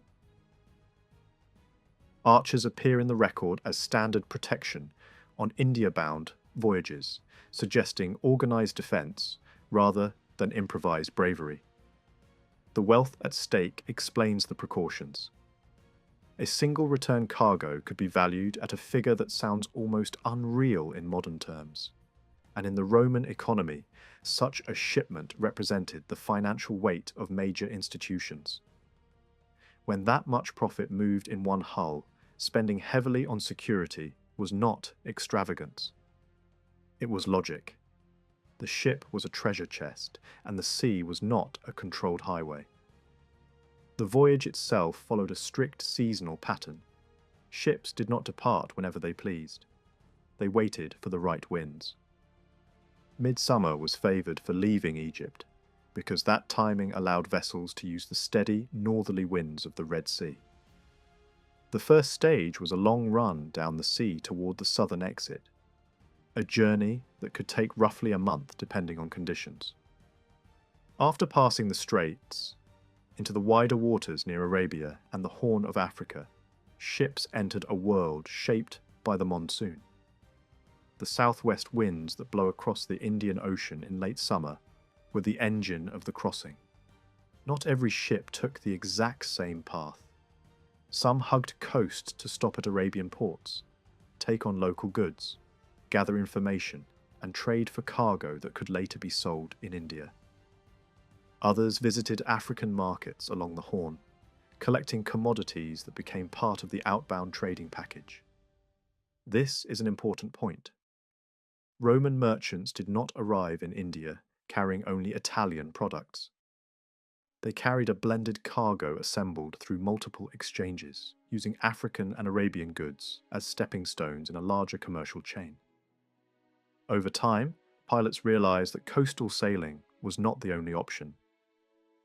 Early routes often followed shorelines because that felt safer and allowed constant course correction. But as knowledge increased and confidence grew, direct ocean passages became more common. Once sailors understood the general orientation of the Indian coast and how monsoon winds behaved, they could commit to open water without fearing they would miss the subcontinent and drift into the unknown. A tradition developed that credited one navigator with recognizing the seasonal wind system and proving a direct route. Whether or not one man deserves the credit, the breakthrough itself is clear. The trade became faster and more efficient once ships began to cross the ocean in a single, long push. By the middle of the 1st century, different target routes had developed. Some ships aimed for northwestern India, others for the southern coast. The northern crossing was long, but the southern passage was longer still, a sustained run over open water that demanded strong hulls, reliable rigging, and careful timing. A well-timed voyage could reach key ports in a little over a month after leaving the southern exit of the Red Sea under favourable winds. Though the entire journey, from Alexandria to an Indian market, could stretch to around 2 to 3 months once river travel, desert logistics, and waiting periods were included. Ships often travelled in groups when possible. Sailing within sight of companions offered practical advantages: mutual defence against raiders near coasts, and a chance of rescue if one ship lost a mast or sprang a fatal leak in storm conditions. On the open ocean, isolation could be lethal. A broken spar or a shattered plank seam could mean weeks of drifting with dwindling water or a rapid sinking far beyond any shoreline. Monsoon conditions were both a gift and a threat. The winds were among the strongest and most persistent on Earth, and they could drive ships at impressive speed. But they also created brutal seas. Crews began their crossings when those winds were near peak strength, accepting turbulence in exchange for shorter travel. The strength of Greco-Roman hull construction helped these freighters survive where weaker ships might have failed. The crossing was hard, but it was decisive. It turned the Indian Ocean into a seasonal highway. On arrival in India, timing mattered again. Ships reached western and southern coasts as the harshest winds began to ease. Local coastal traffic resumed as smaller regional craft ventured out when conditions improved. Roman merchants then faced a waiting game in reverse. The return voyage depended on the onset of the northeast monsoon later in the year. That meant weeks, sometimes months, spent in Indian ports while deals were negotiated, cargo assembled, storage arranged, and crews prepared for departure. In the northwest, Roman merchants entered a frontier zone shaped by shifting kingdoms and frequent conflict. A key trading outlet lay near the Indus estuary, tied to an inland capital through river transport. Approaching the Indus coast, sailors could recognize the river's influence far offshore because the sea changed colour as fresh water poured out in enormous volume. Ancient observers even pointed to particular sea creatures as signs that land was close, details that may reflect real sailor lore used to navigate featureless horizons. Ships anchored near the estuary and transferred their cargo into smaller craft, capable of moving upriver where markets and political power were concentrated. The Roman export package to this region was broad and carefully chosen. Textiles featured heavily, ranging from plain cloth to patterned and dyed fabrics. Alongside cloth came bright coral, gemstones, aromatic resins, glassware, metal goods, and Roman coin used as both currency and bullion. Some products gained an almost mythical status in local belief systems. Coral, for example, was prized not only as decoration but as a substance thought to hold protective or beneficial qualities. The quantity of Roman wine moving east appears to have been limited, compared with local containers found at excavated sites, suggesting that wine was a luxury taste rather than a mass commodity. Merchants also carried frankincense and other aromatics acquired earlier in Africa and Arabia, turning those regions into suppliers for Indian markets, rather than merely stops along the way. In return, Roman traders sought specialized goods that were difficult to obtain within the Mediterranean world: fragrant plant products, medicines, dyes, and exotic materials. Northwest India also linked into land routes, reaching deeper into Central Asia, and through those networks came silk and prized furs. Stones, such as turquoise and lapis lazuli, circulated through these market systems as well. What happened at the Indus coast did not stay at the coast. Goods moved inland and outward, and Roman exports could travel north toward Inner Asia, even as Asian products travelled south toward the sea. Farther south, along the western coast, another major market lay inland on a river that fed into a gulf notorious for hazards. Approaching this region meant dealing with treacherous currents, hidden banks, and a shoreline that offered few reliable landmarks. Ships could run aground far from visible land and be destroyed by surf if dragged toward shore. Local knowledge was essential, and rulers in the region made use of that knowledge by sending out boat crews to meet incoming freighters and guide them through the dangerous waters. Once inside the river system, ships could be taken to deeper pools to anchor safely while trade was handled. This market owed much of its wealth to inland connections. Rivers and overland routes carried goods from interior cities and from other coastal regions, feeding the port with textiles, stones, and agricultural products. It also maintained links across the sea with Persian Gulf networks and with southern Indian ports, making it part of a wide maritime sphere rather than an isolated endpoint. Visitors often carried stories with them, and local legends connected parts of the landscape to famous conquerors, whether or not the history matched the geography. Money changers could even supply old Greek coins, still circulating in some form, which must have felt like living relics to Roman travellers seeking familiar symbols in a foreign world. Wine played a major role in Roman dealings with this Western Indian kingdom. Italian wine and wine from the Eastern Mediterranean appear repeatedly among the cargoes sent there, joined by wines acquired earlier from Arabian stops. The prominence of wine fed stereotypes back in the Roman world about Indian reactions to strong drink, jokes that reveal as much about Roman attitudes as they do about Indian habits. Alongside wine came raw materials that mattered to Indian production: glass, copper, tin, lead, and other metals. Shipwreck evidence from the Indian coast confirms that heavy metal ingots were part of the trade. Clothing and fabrics remained central, and some textiles may have been produced with Indian taste in mind, showing a market-aware approach rather than random export. Merchants also offered an array of specialized substances: perfumed resins, medicinal plants, pigments, mineral powders, and chemical compounds that could serve in dyes, remedies, cosmetics, or rituals. Some items competed with local production and may have sold only in small quantities, while others held higher prestige. Precious metals and coinage, when exchanged at the right rates, could generate profit simply through currency conversion, a reminder that trade was not only about objects, but about the financial systems that priced them. Royal courts in Western India developed a strong appetite for luxury imports, and foreign merchants quickly learned how to supply that demand. Traders arriving from the Roman world did not bring only bulk materials and everyday goods. They also carried carefully selected prestige items intended specifically for elite buyers. Cargo set aside for rulers and nobles included finely worked silver vessels, trained slave performers, young women destined for court households, high-quality wines, rare perfumes, and costly garments.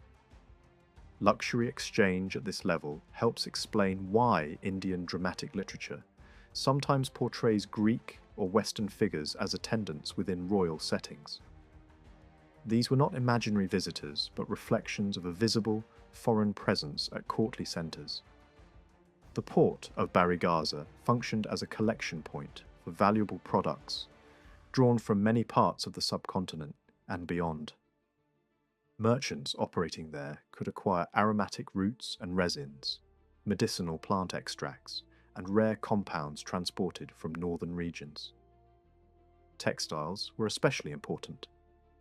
Cotton fabrics of many grades moved through the warehouses, along with silk that had travelled overland from Inner Asia. Traders could also obtain ivory, carved stone, and polished gemstones such as agate and onyx. One spice in particular, long pepper, commanded attention. It was expensive, difficult to source, and widely used in medical preparations in the Western markets. Once assembled, these goods were packed tightly into ship holds, ready for the next leg of the coastal journey. Conditions in the river approaches to Barigaza were dangerous and demanded constant alertness. Ships anchored inland were exposed to sudden tidal surges that could transform calm water into violent flow within minutes. Experienced sailors recognized warning signs: distant roaring sounds, unusual withdrawal of water, exposed seabed, and then a rushing wall of returning tide. When the surge forced itself upriver, it could overpower anchors, swing vessels sideways, and drive hulls onto hidden banks. Crews who failed to secure their ships properly risked capsizing or being rolled by the first heavy wave of the returning flood. Even seasoned captains treated these waters with caution and preferred to leave the river zone as soon as cargo operations were complete. South of this region lay the uplands and coastal corridors controlled by Deccan powers, whose territories linked interior markets to the sea. Overland trade routes crossed hills and forests, connecting mining areas, craft centres, and agricultural zones with coastal ports.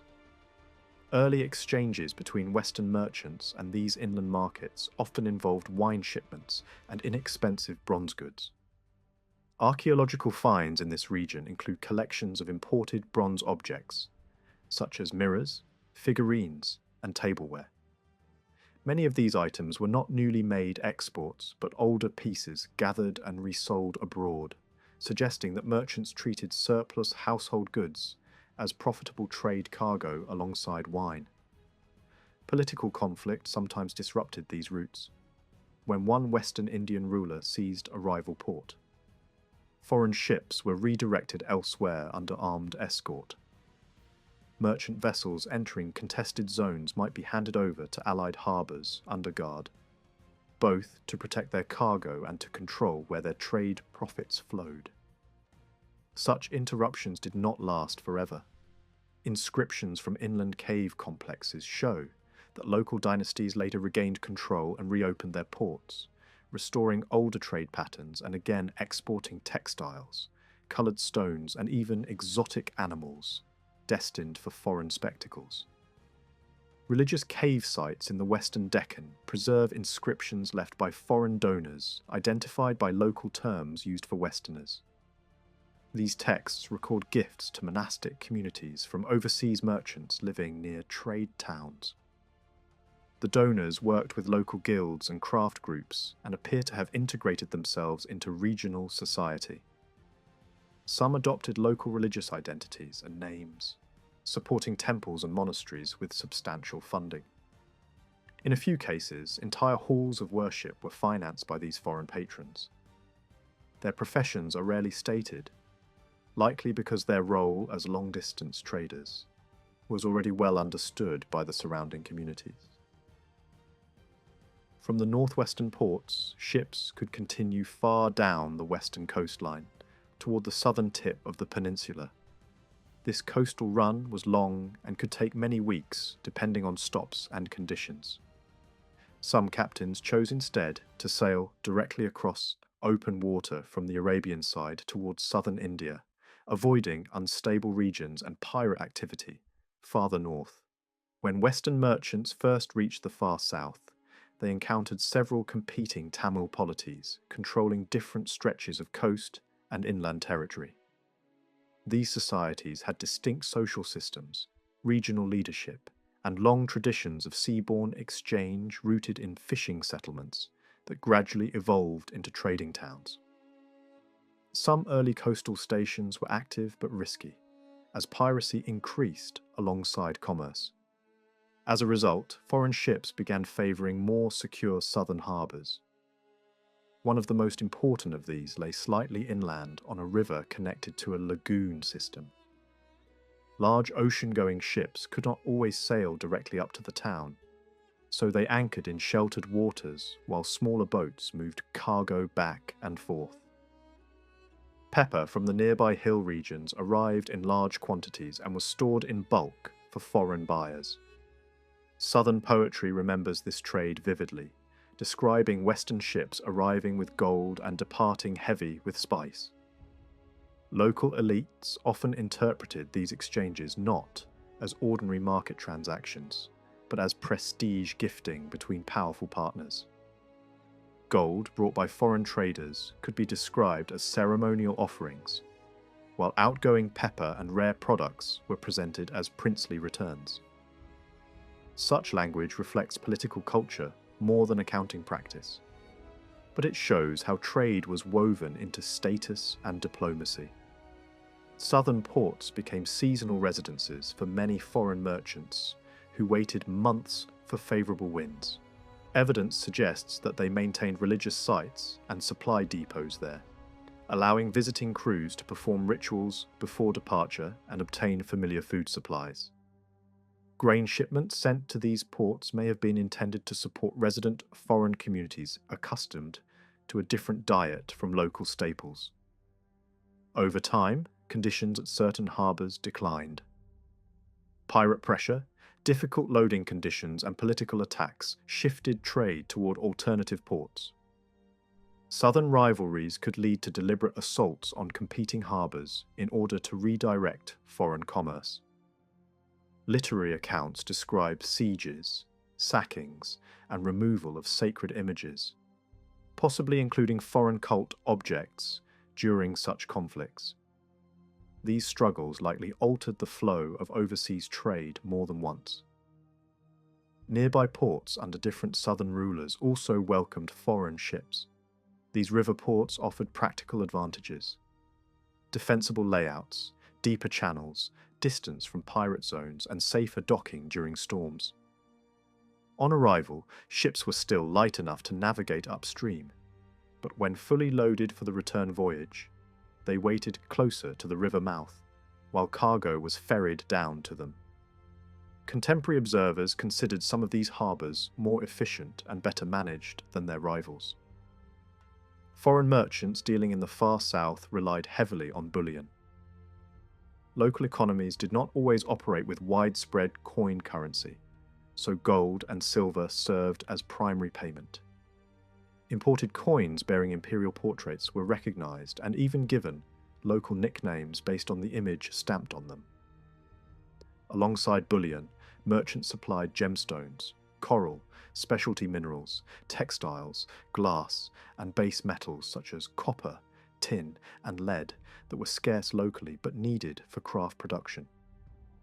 Wine, although listed last among exports, appears to have moved in meaningful volume. Excavated amphora fragments at southern coastal sites show that ordinary table wines, not just elite vintages, were shipped long distances. Some containers were produced in Italian regions later devastated by volcanic eruption, which disrupted both vineyard output and pottery manufacture. That disaster likely forced merchants to rebalance their cargo mix toward other profitable goods when wine supply fell. Pepper dominated the return cargoes. Demand in Western markets was so intense that southern producers reportedly gave the spice names, linking it directly to foreign buyers.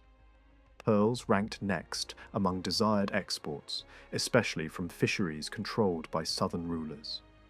Transparent gemstones, diamonds, sapphires, beryl, ivory, and tortoiseshell also formed part of the trade package.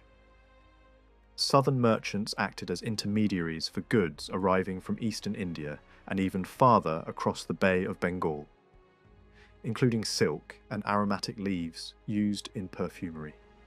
Through these networks, products from Southeast Asian regions also entered the exchange system. One southern harbour with strong defences and inland access gained prominence because it could host large foreign ships safely. From there, fleets gathered at a sheltered bay near the straits separating the mainland from the island to the south. This anchorage became the final assembly point before the return crossing. Ships waited there for the seasonal wind reversal that would carry them back westward.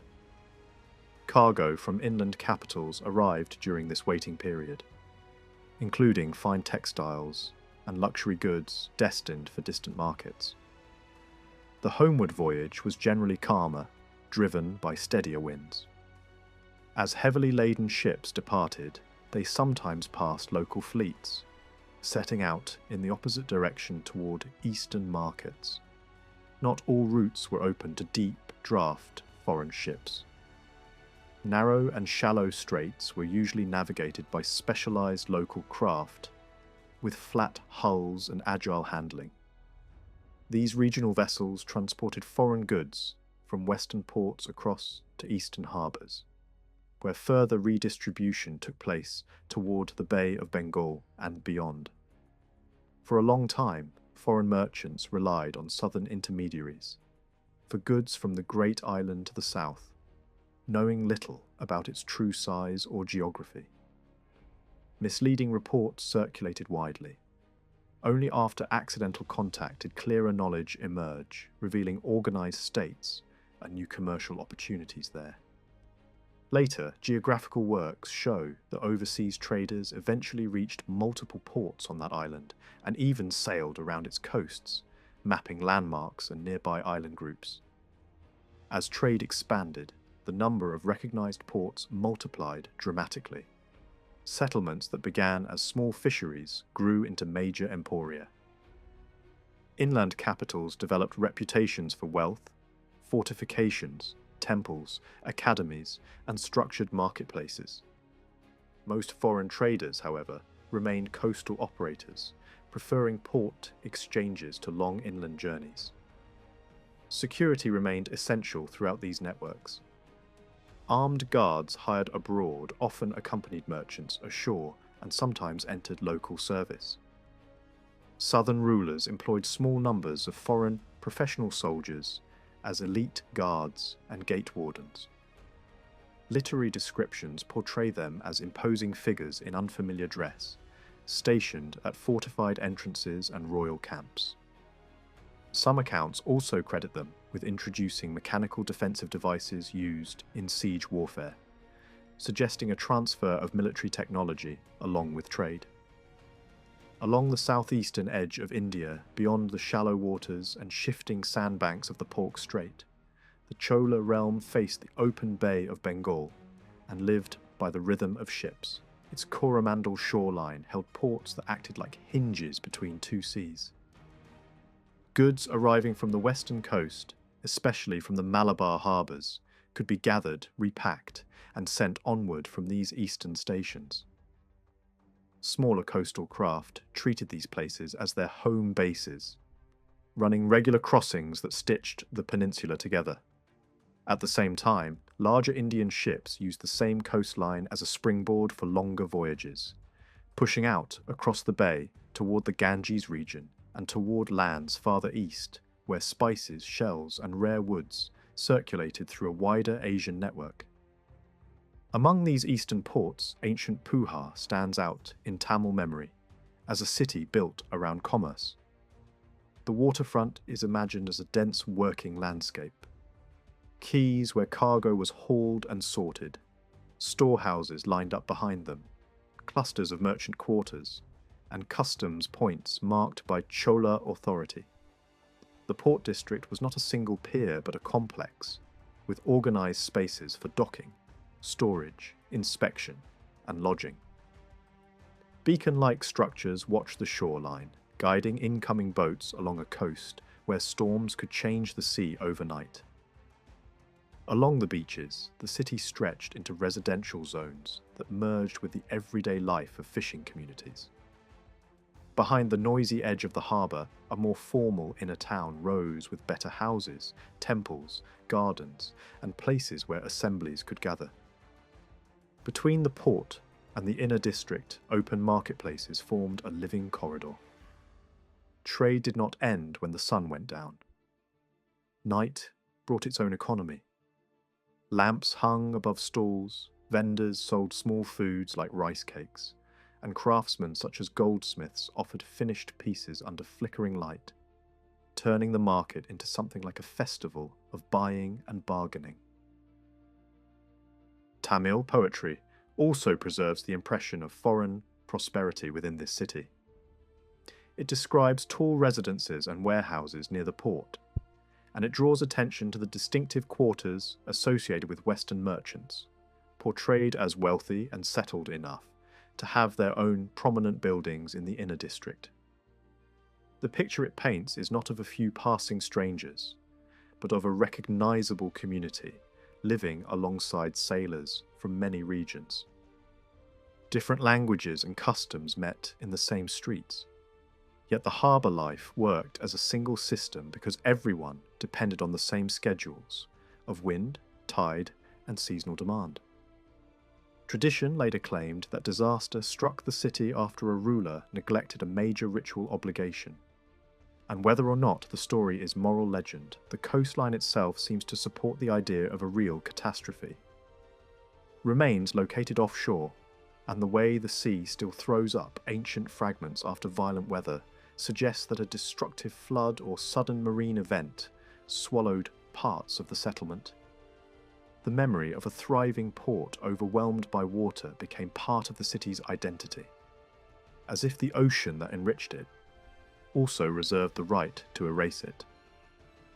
North, along the same coast, stood another important trading place, often linked with the archaeological site, known today for its dense layers of imported material. Finds there broadened the picture of what reached Tamil markets from the Roman world. Not everything was luxury jewellery and coin. Containers for olive oil appear, along with amphorae that once held fermented fish sauces popular in Mediterranean diets. Such items hint at tastes carried across the sea, and they also point to practical needs. Oils for cooking, for lamps, for skin, and for workshops. Tamil references to bright foreign lamps may belong to this world of imported fuel, valued because it burned clean and strong. Fine tableware appears as well, including red gloss ceramics that can be placed in a narrow time window by style.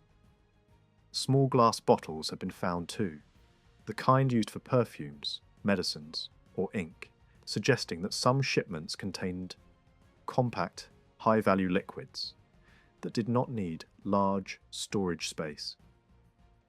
This mix of goods does not always match what the main trade lists emphasize, which could mean shifting fashion, regional preferences, or occasional cargo chosen by particular merchants, rather than by the usual market routine. The same site also preserves local writing scratched onto pottery, offering glimpses of the people who handled and owned goods. Names appear that also turn up far away in the Red Sea world, implying that some Tamil trading families operated across enormous distances through agents and long-running partnerships.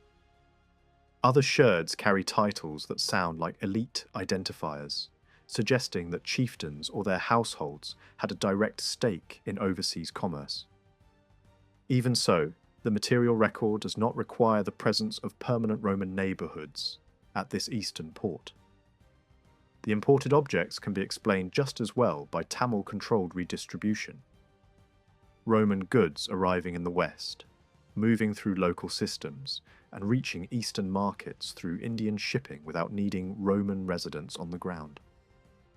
To writers looking from the west, the farther east lay in a haze of half-knowledge and rumour.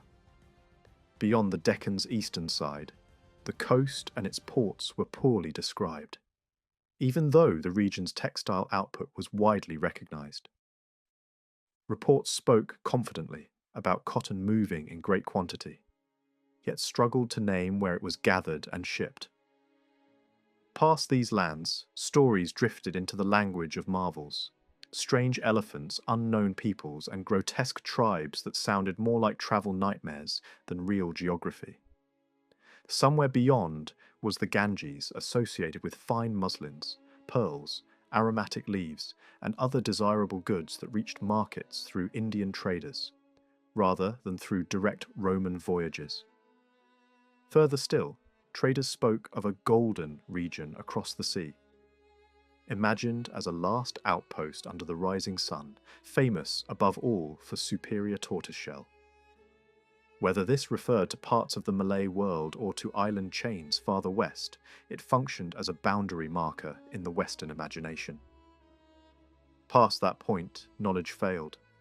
Storms, unfamiliar currents, and the sheer scale of the ocean helped turn the extreme east into a blank space filled with divine excuses and fearful speculation. In that earlier stage, Roman ships were not the ones breaking the horizon there. Information arrived second-hand, carried by people who had better reasons to guard routes than to share them. Later, more sophisticated trade reporting expanded the map. Accounts used by geographers indicate that Indian shipping networks pushed deeper into the Bay of Bengal, and that new market towns grew in places previously dismissed as wild margins. Ports appeared along the northeast coast of India, and the Ganges region gained greater prominence as a commercial hub. Valuable stones, including diamonds, were associated with these areas, and the very way they were described suggests that merchants were now bringing back practical intelligence rather than folklore. Beyond the Ganges, the Burmese coastline entered the picture as a zone of opportunity. Trade voyages crossed open water from eastern India to reach Southeast Asian shores, driven not by Roman initiative at first, but by Indian mariners who understood the seasons and the routes. The goods sought in those distant ventures were the kind that travelled well and sold high. Gold, precious stones, fragrant woods, and spices prized by courts. As this eastern world became more connected, coastal cities and river mouths in Burma turned into points of exchange. Major waterways like the Irrawaddy gave access inland, and coastal emporia could feed royal centres with exotic imports. In that environment, human beings became commodities too. Court entertainments, trained performers, and enslaved specialists moved through the same routes as perfumes and gems. A striking episode preserved in Chinese records describes entertainers arriving as part of a diplomatic mission and presenting themselves as subjects from the Roman sphere. Whatever the exact personal histories behind such claims, Chinese officials treated the visitors as clues to a widening commercial reach, evidence that Western-linked traders had begun to touch Southeast Asia, at least indirectly. Despite these advances, geography still imposed barriers. The Malay Peninsula acted like a wall dividing the Indian Ocean world from the seas farther east. Western sources had a rough sense of the peninsula's outline, but the islands beyond remained poorly understood. The lack of detail about Sumatra and the waters east of the peninsula suggests that Roman-linked trade, when it reached Malaysia at all, usually did not round the headland into the Gulf of Thailand. Instead, the journey continued by land. Traders arriving at a Malaysian port could disembark, cross the narrow isthmus through dense jungle tracks, and reach the opposite coast where other ships waited. Cargo and passengers were transferred across this short land bridge, and from there, fleets moved along the coasts of Thailand and Cambodia, heading toward Vietnam. In this way, the Far East was approached not by one uninterrupted voyage, but by a chain of legs, each controlled by different maritime communities, with their own ships and priorities. Even in these extended routes, misunderstandings persisted. One reported path described sailing along a coast for weeks, reaching a city in Vietnam's southern region, then turning into open sea on a slanted course that likely pointed toward Borneo. Observers in the West did not grasp that this was an island, and instead imagined a continuous coastline that curved so far south it could enclose the entire ocean. That error matters because it reveals how trade intelligence could expand faster than geographic comprehension. Merchants could know where to buy tortoiseshell and aromatic woods, without knowing what the land truly looked like beyond the horizon. Chinese sources imply that Western merchants sought access to Vietnam for prized materials such as rhinoceros horn, pearls, ivory, shells, and fragrant timber. Not long after the period when these routes were being described, Roman-linked traders finally pushed beyond the Malay barrier. Then came the moment that should have opened a new era. A recorded arrival of Roman subjects in Chinese territory in the mid-2nd century. They were brought before the emperor, questioned, and then allowed to depart. It could have been the start of steady exchanges of goods and knowledge across the widest span of Eurasia. Instead, the timing proved disastrous. In the same era, a devastating pandemic swept through the Roman world. It spread through the very systems that made long-distance trade possible. Armies on the move, ports crowded with sailors and dock workers, ships packed with passengers, and city markets where strangers pressed together in heat and noise. A disease that could travel with seemingly healthy people at embarkation became lethal once it entered the confined environment of a ship, where infection passed quickly from person to person. From there, every landing place became a relay station. The earliest clear signs of the outbreak appear among troops operating in the Near East, and within a short time the sickness reached the capital and then the provinces. Major urban centres, especially those tied to Mediterranean commerce, were hit hard. Repeated waves of illness likely returned as the disease persisted, and communities remained vulnerable. In hot, densely populated cities such as Alexandria and Antioch, the conditions for transmission were brutal. Commercial life suffered as fear emptied streets, disrupted labour, and reduced the flow of buyers who sustained luxury markets. Some people fled infected zones, unintentionally carrying the sickness into new regions. Others withdrew from public life entirely, isolating themselves if wealth and status made that possible. Every one of these choices reshaped the economy. Fewer hands at the docks, fewer caravans on the roads, fewer ships being fitted out, fewer buyers willing to crowd into bazaars. After the mid-2nd century, references to large-scale Roman presence in the eastern trade lanes become thinner. Coin flows that had once reached India in great volume appear to decline. Activity at the Red Sea ports shows signs of contraction.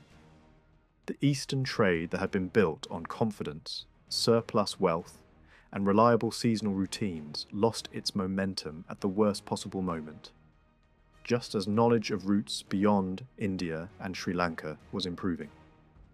The Roman world was moving toward a period of financial strain and political instability, and long-distance commerce is often among the first systems to falter when security, credit, and population health collapse together. In the end, the trade that once carried pepper, pearls, and gold across oceans did not vanish overnight, but it lost the intensity and scale that had made it one of the defining economic forces of its earlier age. Long before silk became the symbol of luxury, another kind of treasure moved across deserts and seas: scent. Around the Gulf of Aden, the dry hills and coastal valleys of Arabia and the Horn of Africa produced resins that could transform a room with a single ember. Frankincense, pale and crystalline when hardened, released a clean, bright smoke when warmed over coals. Myrrh, darker and richer, carried a heavier, bittersweet fragrance and often commanded an even higher price. In many ancient markets, these were not casual perfumes. They were treated like portable wealth, traded and guarded as carefully as metal and gemstones. Their value came from how widely they could be used. Temples wanted them for ritual smoke and offerings. Households wanted them for fragrance and status. And healers mixed them into treatments, salves, and tonics. Demand did not stay local. It pulled these aromatics northward into the Mediterranean world and eastward into Mesopotamian and Iranian lands. Over time, the Arabian Peninsula became more than a supplier, it became a connector. Small kingdoms and trading communities grew strong by moving scent across enormous distances. This commerce rarely followed a single highway. It behaved more like a web. Goods moved along overlapping routes that could shift with politics, raids, weather, and profit. On the water, compact vessels hugged coasts and crossed gulfs, threading through reefs and narrow passages. On land, camel caravans carried loads across interior deserts, where there were no harbours at all. Different paths often fed the same destinations, which meant a merchant could reach the same market by sea, by desert, or by a blend of both, depending on which option looked safer that season. The story stretches deep into the early record. Aromatic smoke appears in ancient religious life in Egypt and the Near East, and by the time Greek culture was flourishing, these resins were familiar enough to appear in poetry and philosophical advice about worship. Travellers and writers describe incense being burned for devotion, for beauty, and for private pleasure. In the Persian sphere, it could be consumed on an astonishing scale, with major cities treating it as a public and sacred resource rather than a rare curiosity. For a long time, the southern Levant acted as a key doorway into the Mediterranean. Coastal staging points became places where desert cargo could become maritime cargo, and vice versa. Conquerors and kings took notice. When armies seized those terminals, they were not just taking land. They were grabbing control over a flow of wealth that did not depend on mines or farms, but on movement. In that environment, one trading people rose by mastering the middle, the Nabateans. Their territories lay between the Red Sea and the Mediterranean routes, close enough to touch both the sea lanes and the caravan corridors. That position turned them into professional brokers. They did not need to own the incense groves of the far south to profit from them. They only needed to control the transfer points, the wells, the safe passages, and the agreements that made long-distance transport possible. Their capital became famous not only for trade, but for spectacle. Petra grew in a rocky basin protected by cliffs, a place where stone walls could defend and hidden water could sustain. Over time, the city's wealth became visible in architecture carved directly into red rock and in the presence of outsiders who came for business. A hub like this did not look like an isolated desert town. It looked like a marketplace of languages, contracts, storage rooms, and guarded caravans. The trade itself depended on specialized transport. In the Red Sea and nearby waters, local shipbuilders favored light, flexible craft designed for harsh coastlines and tricky shallows. Instead of heavy construction suited to calmer enclosed seas, these vessels were built for maneuvering, for quick repairs, and for the realities of coastal wind and current. They were the opposite of the enormous merchant hulls used farther north in the Mediterranean. Their strength was not size, but practicality. From Red Sea ports, loads could be lifted out of ships and pushed inland by camel. The caravan corridors linking the coast to Petra could be crowded enough to resemble an army on the move, not because they were soldiers, but because mass transport in the ancient world required numbers: handlers, guards, drivers, animals, water supplies, and men who knew the desert. Each journey was a moving settlement. As Roman power expanded, the incense economy adjusted.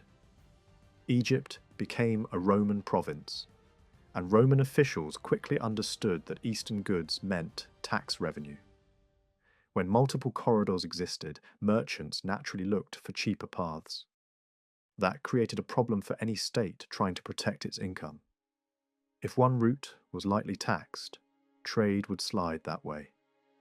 The practical answer was to station customs enforcement at strategic ports before cargo disappeared into inland routes. That kind of oversight did not eliminate local trade. It redirected who benefited most from it. From Petra, aromatics did not travel in just one direction. Some cargo moved to Mediterranean coastlines and into major cities. Other streams went north towards Syrian markets and inland routes, where security conditions mattered. Banditry could turn an otherwise profitable trade into a disaster, so stable governance and patrols changed the map as much as geography did. Routes also stretched eastward across desert spaces toward Mesopotamian river systems and Gulf markets, showing how the incense trade was never only westward. It linked multiple economic worlds at once.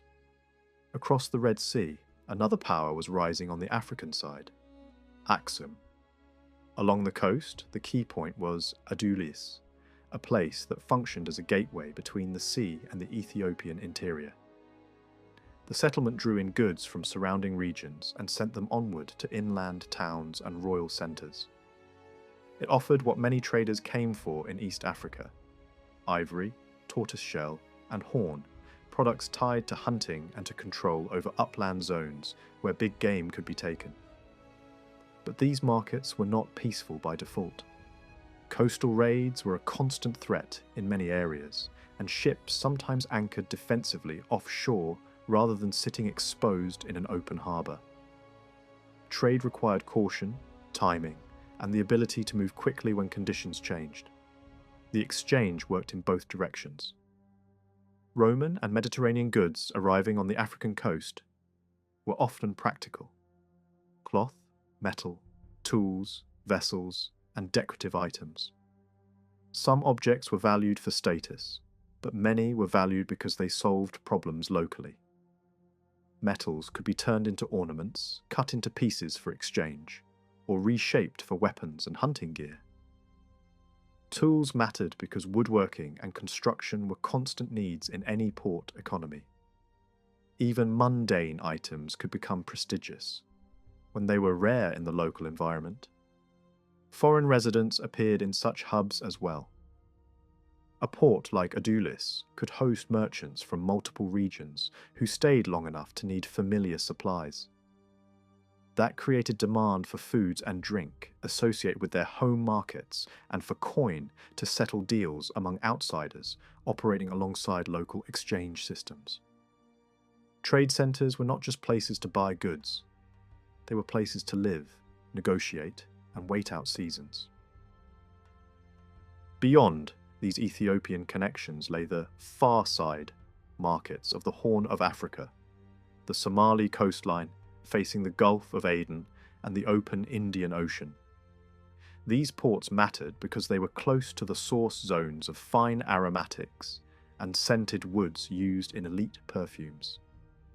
They were also unpredictable.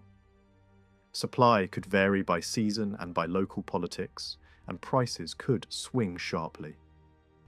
Merchants who sailed there often practiced opportunistic trading, moving port to port, taking what was available, selling where profit was better, and slowly assembling a return cargo worth the risk. Along that coast, multiple small markets functioned under local authorities. Anchorages often depended on headlands and sheltered bays. Some ports specialized in myrrh and related resins, others in frankincense or cassia-like aromatics, others in mixed cargo that could include tortoiseshell or even enslaved people. The same ship might bring cheap glass ornaments, reworked clothing, metal goods, grain, or wine, then leave with scent and rare materials that fetched high prices elsewhere. In certain ports, precious coin or fine silverware could open doors when the cargo on offer was especially valuable. These African markets were not isolated from Arabia. Traders from the Arabian side crossed the Gulf regularly, buying up a significant share of incense and moving it onward to their own networks. In other words, Roman merchants were not the only outsiders. They were one set of players in a crowded system that already knew how to move goods across the water long before Rome took interest. Some routes extended even farther south along East Africa, reaching distant settlements associated with mixed communities and long-established trading habits. Yet for most Roman merchants, that deeper southern run was rarely worth the gamble. The profits were smaller, the journey longer, and the dangers higher. A few exceptional voyages pushed into those waters, sometimes because winds forced unexpected detours. Those rare cases fed the ancient imagination with stories of coastlines that seemed endless, and oceans that bent into unknown spaces. Ancient writers sometimes pictured the African shore curving away into a Western Ocean, linking seas into a single continuous world. In that broad sense, the intuition was right, and the waters connect. But knowledge was not the same as motivation. Roman traders did not need the Atlantic to make money on incense, ivory, and spice. The known routes were already profitable enough, and the farther unknown offered risk without reliable reward. Sailing south from the Nabatean coast into the Red Sea could feel like entering a corridor of danger. The shoreline on the Arabian side offered few safe places to stop. Much of it was hard rock and steep cliffs, with rough water and limited anchorage. A ship that drifted too close to land risked disaster on reefs and rocky shelves, and a crew that went ashore in the wrong place risked something worse than shipwreck. Small coastal communities lived in scattered clusters along this harsh strip of coast. Ancient seafarers described them as aggressive opportunists, ready to prey on any vessel that wandered off the safer central channel. A drifting ship might be looted, and survivors pulled from the water might be taken as captives instead of being helped. The violence was not random. It was part of a frontier economy, and it was serious enough that regional rulers were said to answer it with raids and reprisals, trying to keep the sea lane open for trade. The threat did not stop at robbery. Pirate groups sometimes crossed the Red Sea to strike the African side as well. Some operated from islands using light rafts and simple craft that could appear quickly and disappear just as fast. Their weapons were not elaborate, but they were effective. Poisoned arrows and sudden boarding attacks could turn a merchant voyage into a panic within minutes. That is why merchant crews kept watch constantly, especially at night, or when winds fell and ships slowed.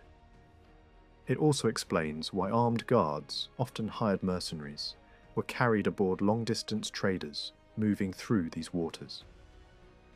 Experienced captains learned a basic rule: stay off the coast, keep speed, and treat the shoreline as an enemy unless proven otherwise. They aimed down the middle of the Red Sea using every sail they could hold, pushing past the worst stretches until they reached landmarks that signaled safer territory. Farther south, the coast belonged to stronger kingdoms whose rulers had an interest in protecting commerce. Here, the sea felt different, and the ports began to change from scattered hazards into organised markets. One of the first major trading stops on these calmer shores was a port known for its crowding and noise, not because it was a perfect harbour, but because it sat on a bay that made unloading easy. Ships gathered in large numbers, and the place was packed with owners, agents, sailors, and brokers. It was not just a local marketplace. It was a crossroads. Traders there dealt across the water with African ports, and they also sent their own vessels toward the great Indian trade hubs, moving goods across enormous distances through a chain of relays. Roman merchants found a ready appetite here for textiles and clothing. The demand was not simply for generic fabric, but for garments cut and patterned to suit local tastes. Sleeved outfits, checked designs, striped waistbands, cloaks, and pieces woven with gold thread. Blankets and wraps could be sold plain or decorated in styles that matched the fashion of the region. Alongside cloth came perfumes, ointments, and high-value plant products used in dyeing, medicine, and fragrance. Even when a similar plant grew locally, demand could be so intense that imported supplies still found buyers. This port also hosted foreigners who stayed long enough to form a resident community. That meant certain practical needs followed them: grain, wine, and other familiar staples. Money mattered here too. Some deals required coin, and larger transactions demanded significant cash. Trade at the far end of the Red Sea was not always barter and gifts. In the busiest places, it could be hard calculation. The commerce did not end at the coastline. Inland, regional capitals controlled the routes and the profits. Governors and kings ruled from cities several days' travel from the sea, and the highest value goods were often aimed at those courts. Expensive metalware, fine clothing, animals for transport and prestige, and other luxury items moved inland as part of a diplomatic economy as much as a commercial one. In return, the coast released what the wider world wanted most: incense resins and thick aromatic oils. The port also acted as a funnel for goods arriving from Africa because the sea lane between the two shores stayed active year-round.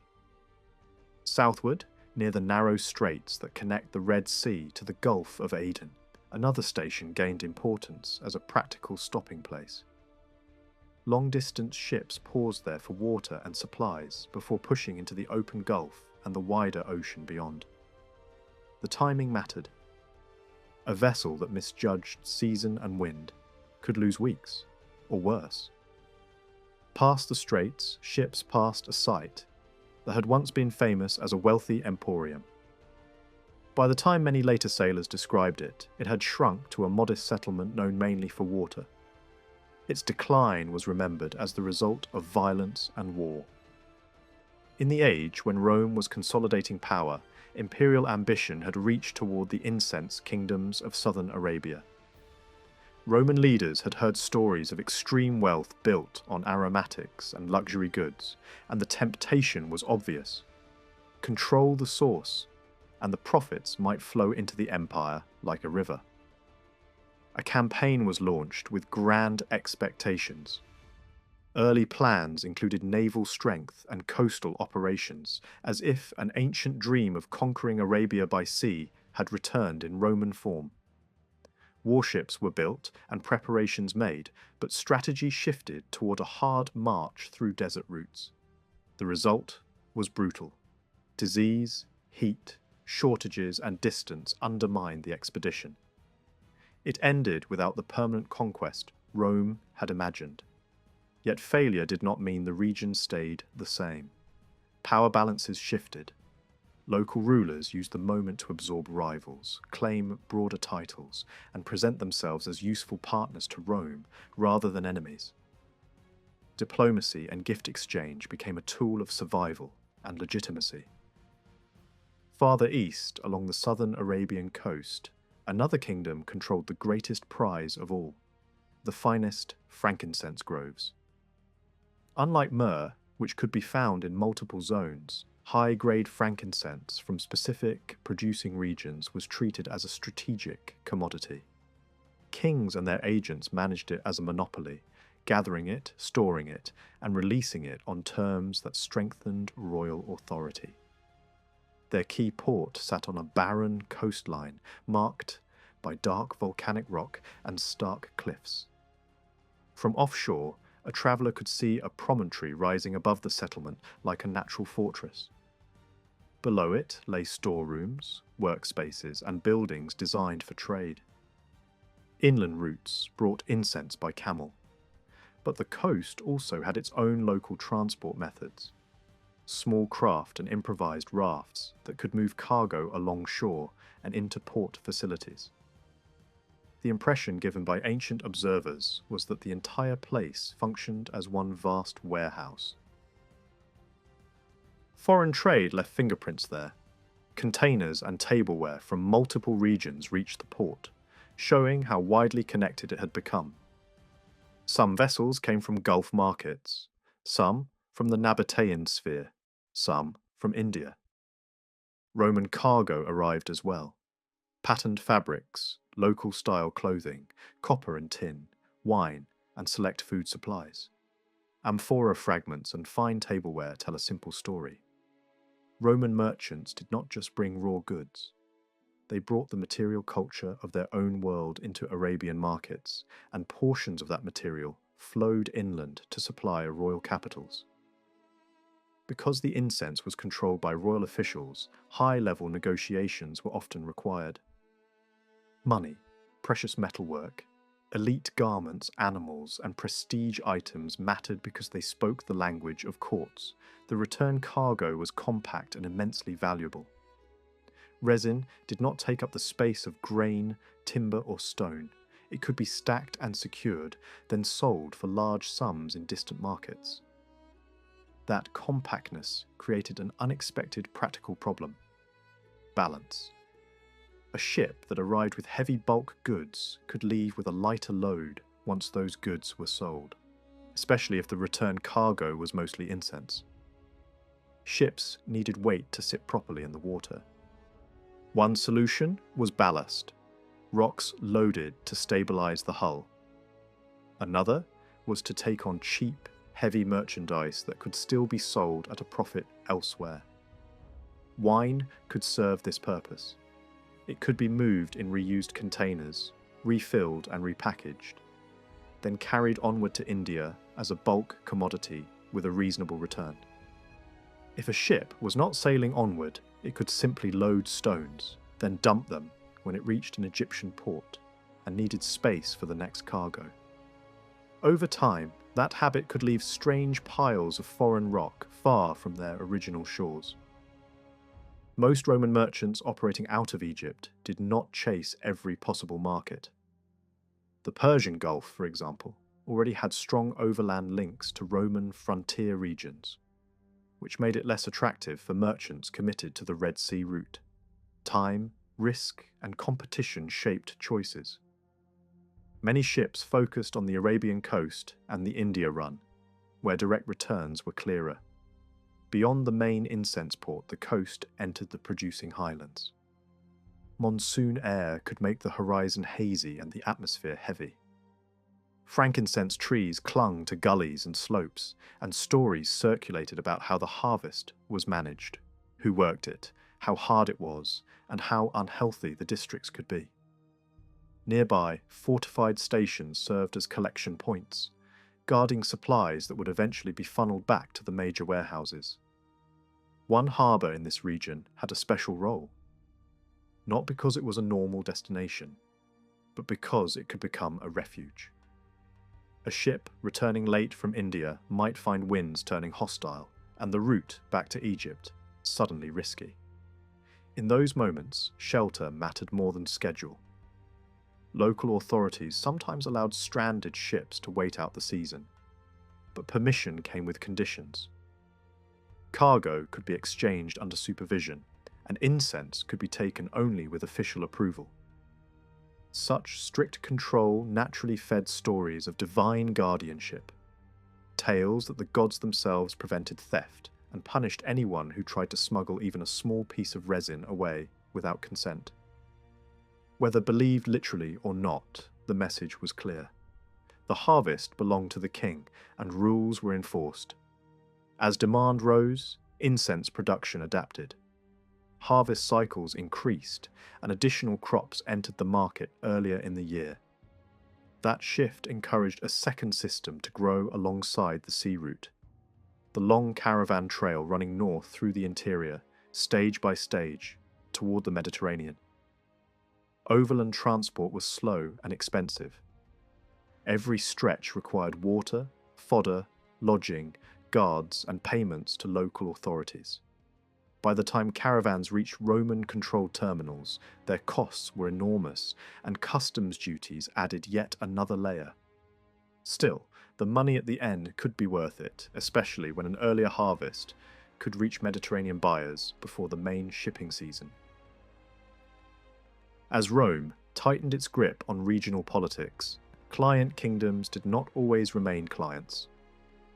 When Nabatea was absorbed into the empire, the responsibility for Red Sea security shifted as well. Piracy that had once been answered by local reprisals now became a Roman problem. Merchant ships still hired guards, but greater imperial involvement was possible. Patrol vessels and distant garrisons could change the feel of a sea lane, making it safer for commerce or, just as importantly, giving the state a stronger hand over tolls and oversight. Evidence suggests that by the mid-2nd century, a Roman military presence existed far from the traditional frontier, positioned near the crucial straits at the southern gateway of the Red Sea. From an island base, soldiers could monitor traffic moving between Africa and Arabia and keep an eye on ships entering and leaving the sea corridor. Such a station could serve multiple purposes at once: deterrence against raiders, leverage in regional diplomacy, support for merchant shipping, and perhaps an opportunity for taxation. The position was ideal for surveillance, because nearby reefs and channels forced ships into predictable paths. This imperial reach did not mean Rome had conquered southern Arabia or the Horn of Africa. It meant Rome had learned how to project power at selected points that mattered to trade. Meanwhile, local kings continued to shape outcomes through leases, tolls, and agreements that turned ports and islands into managed assets. Some islands became effectively commercial properties, run by merchant groups with private guards, exploiting resins, medicinal plants, and valuable shells that fed elite tastes abroad.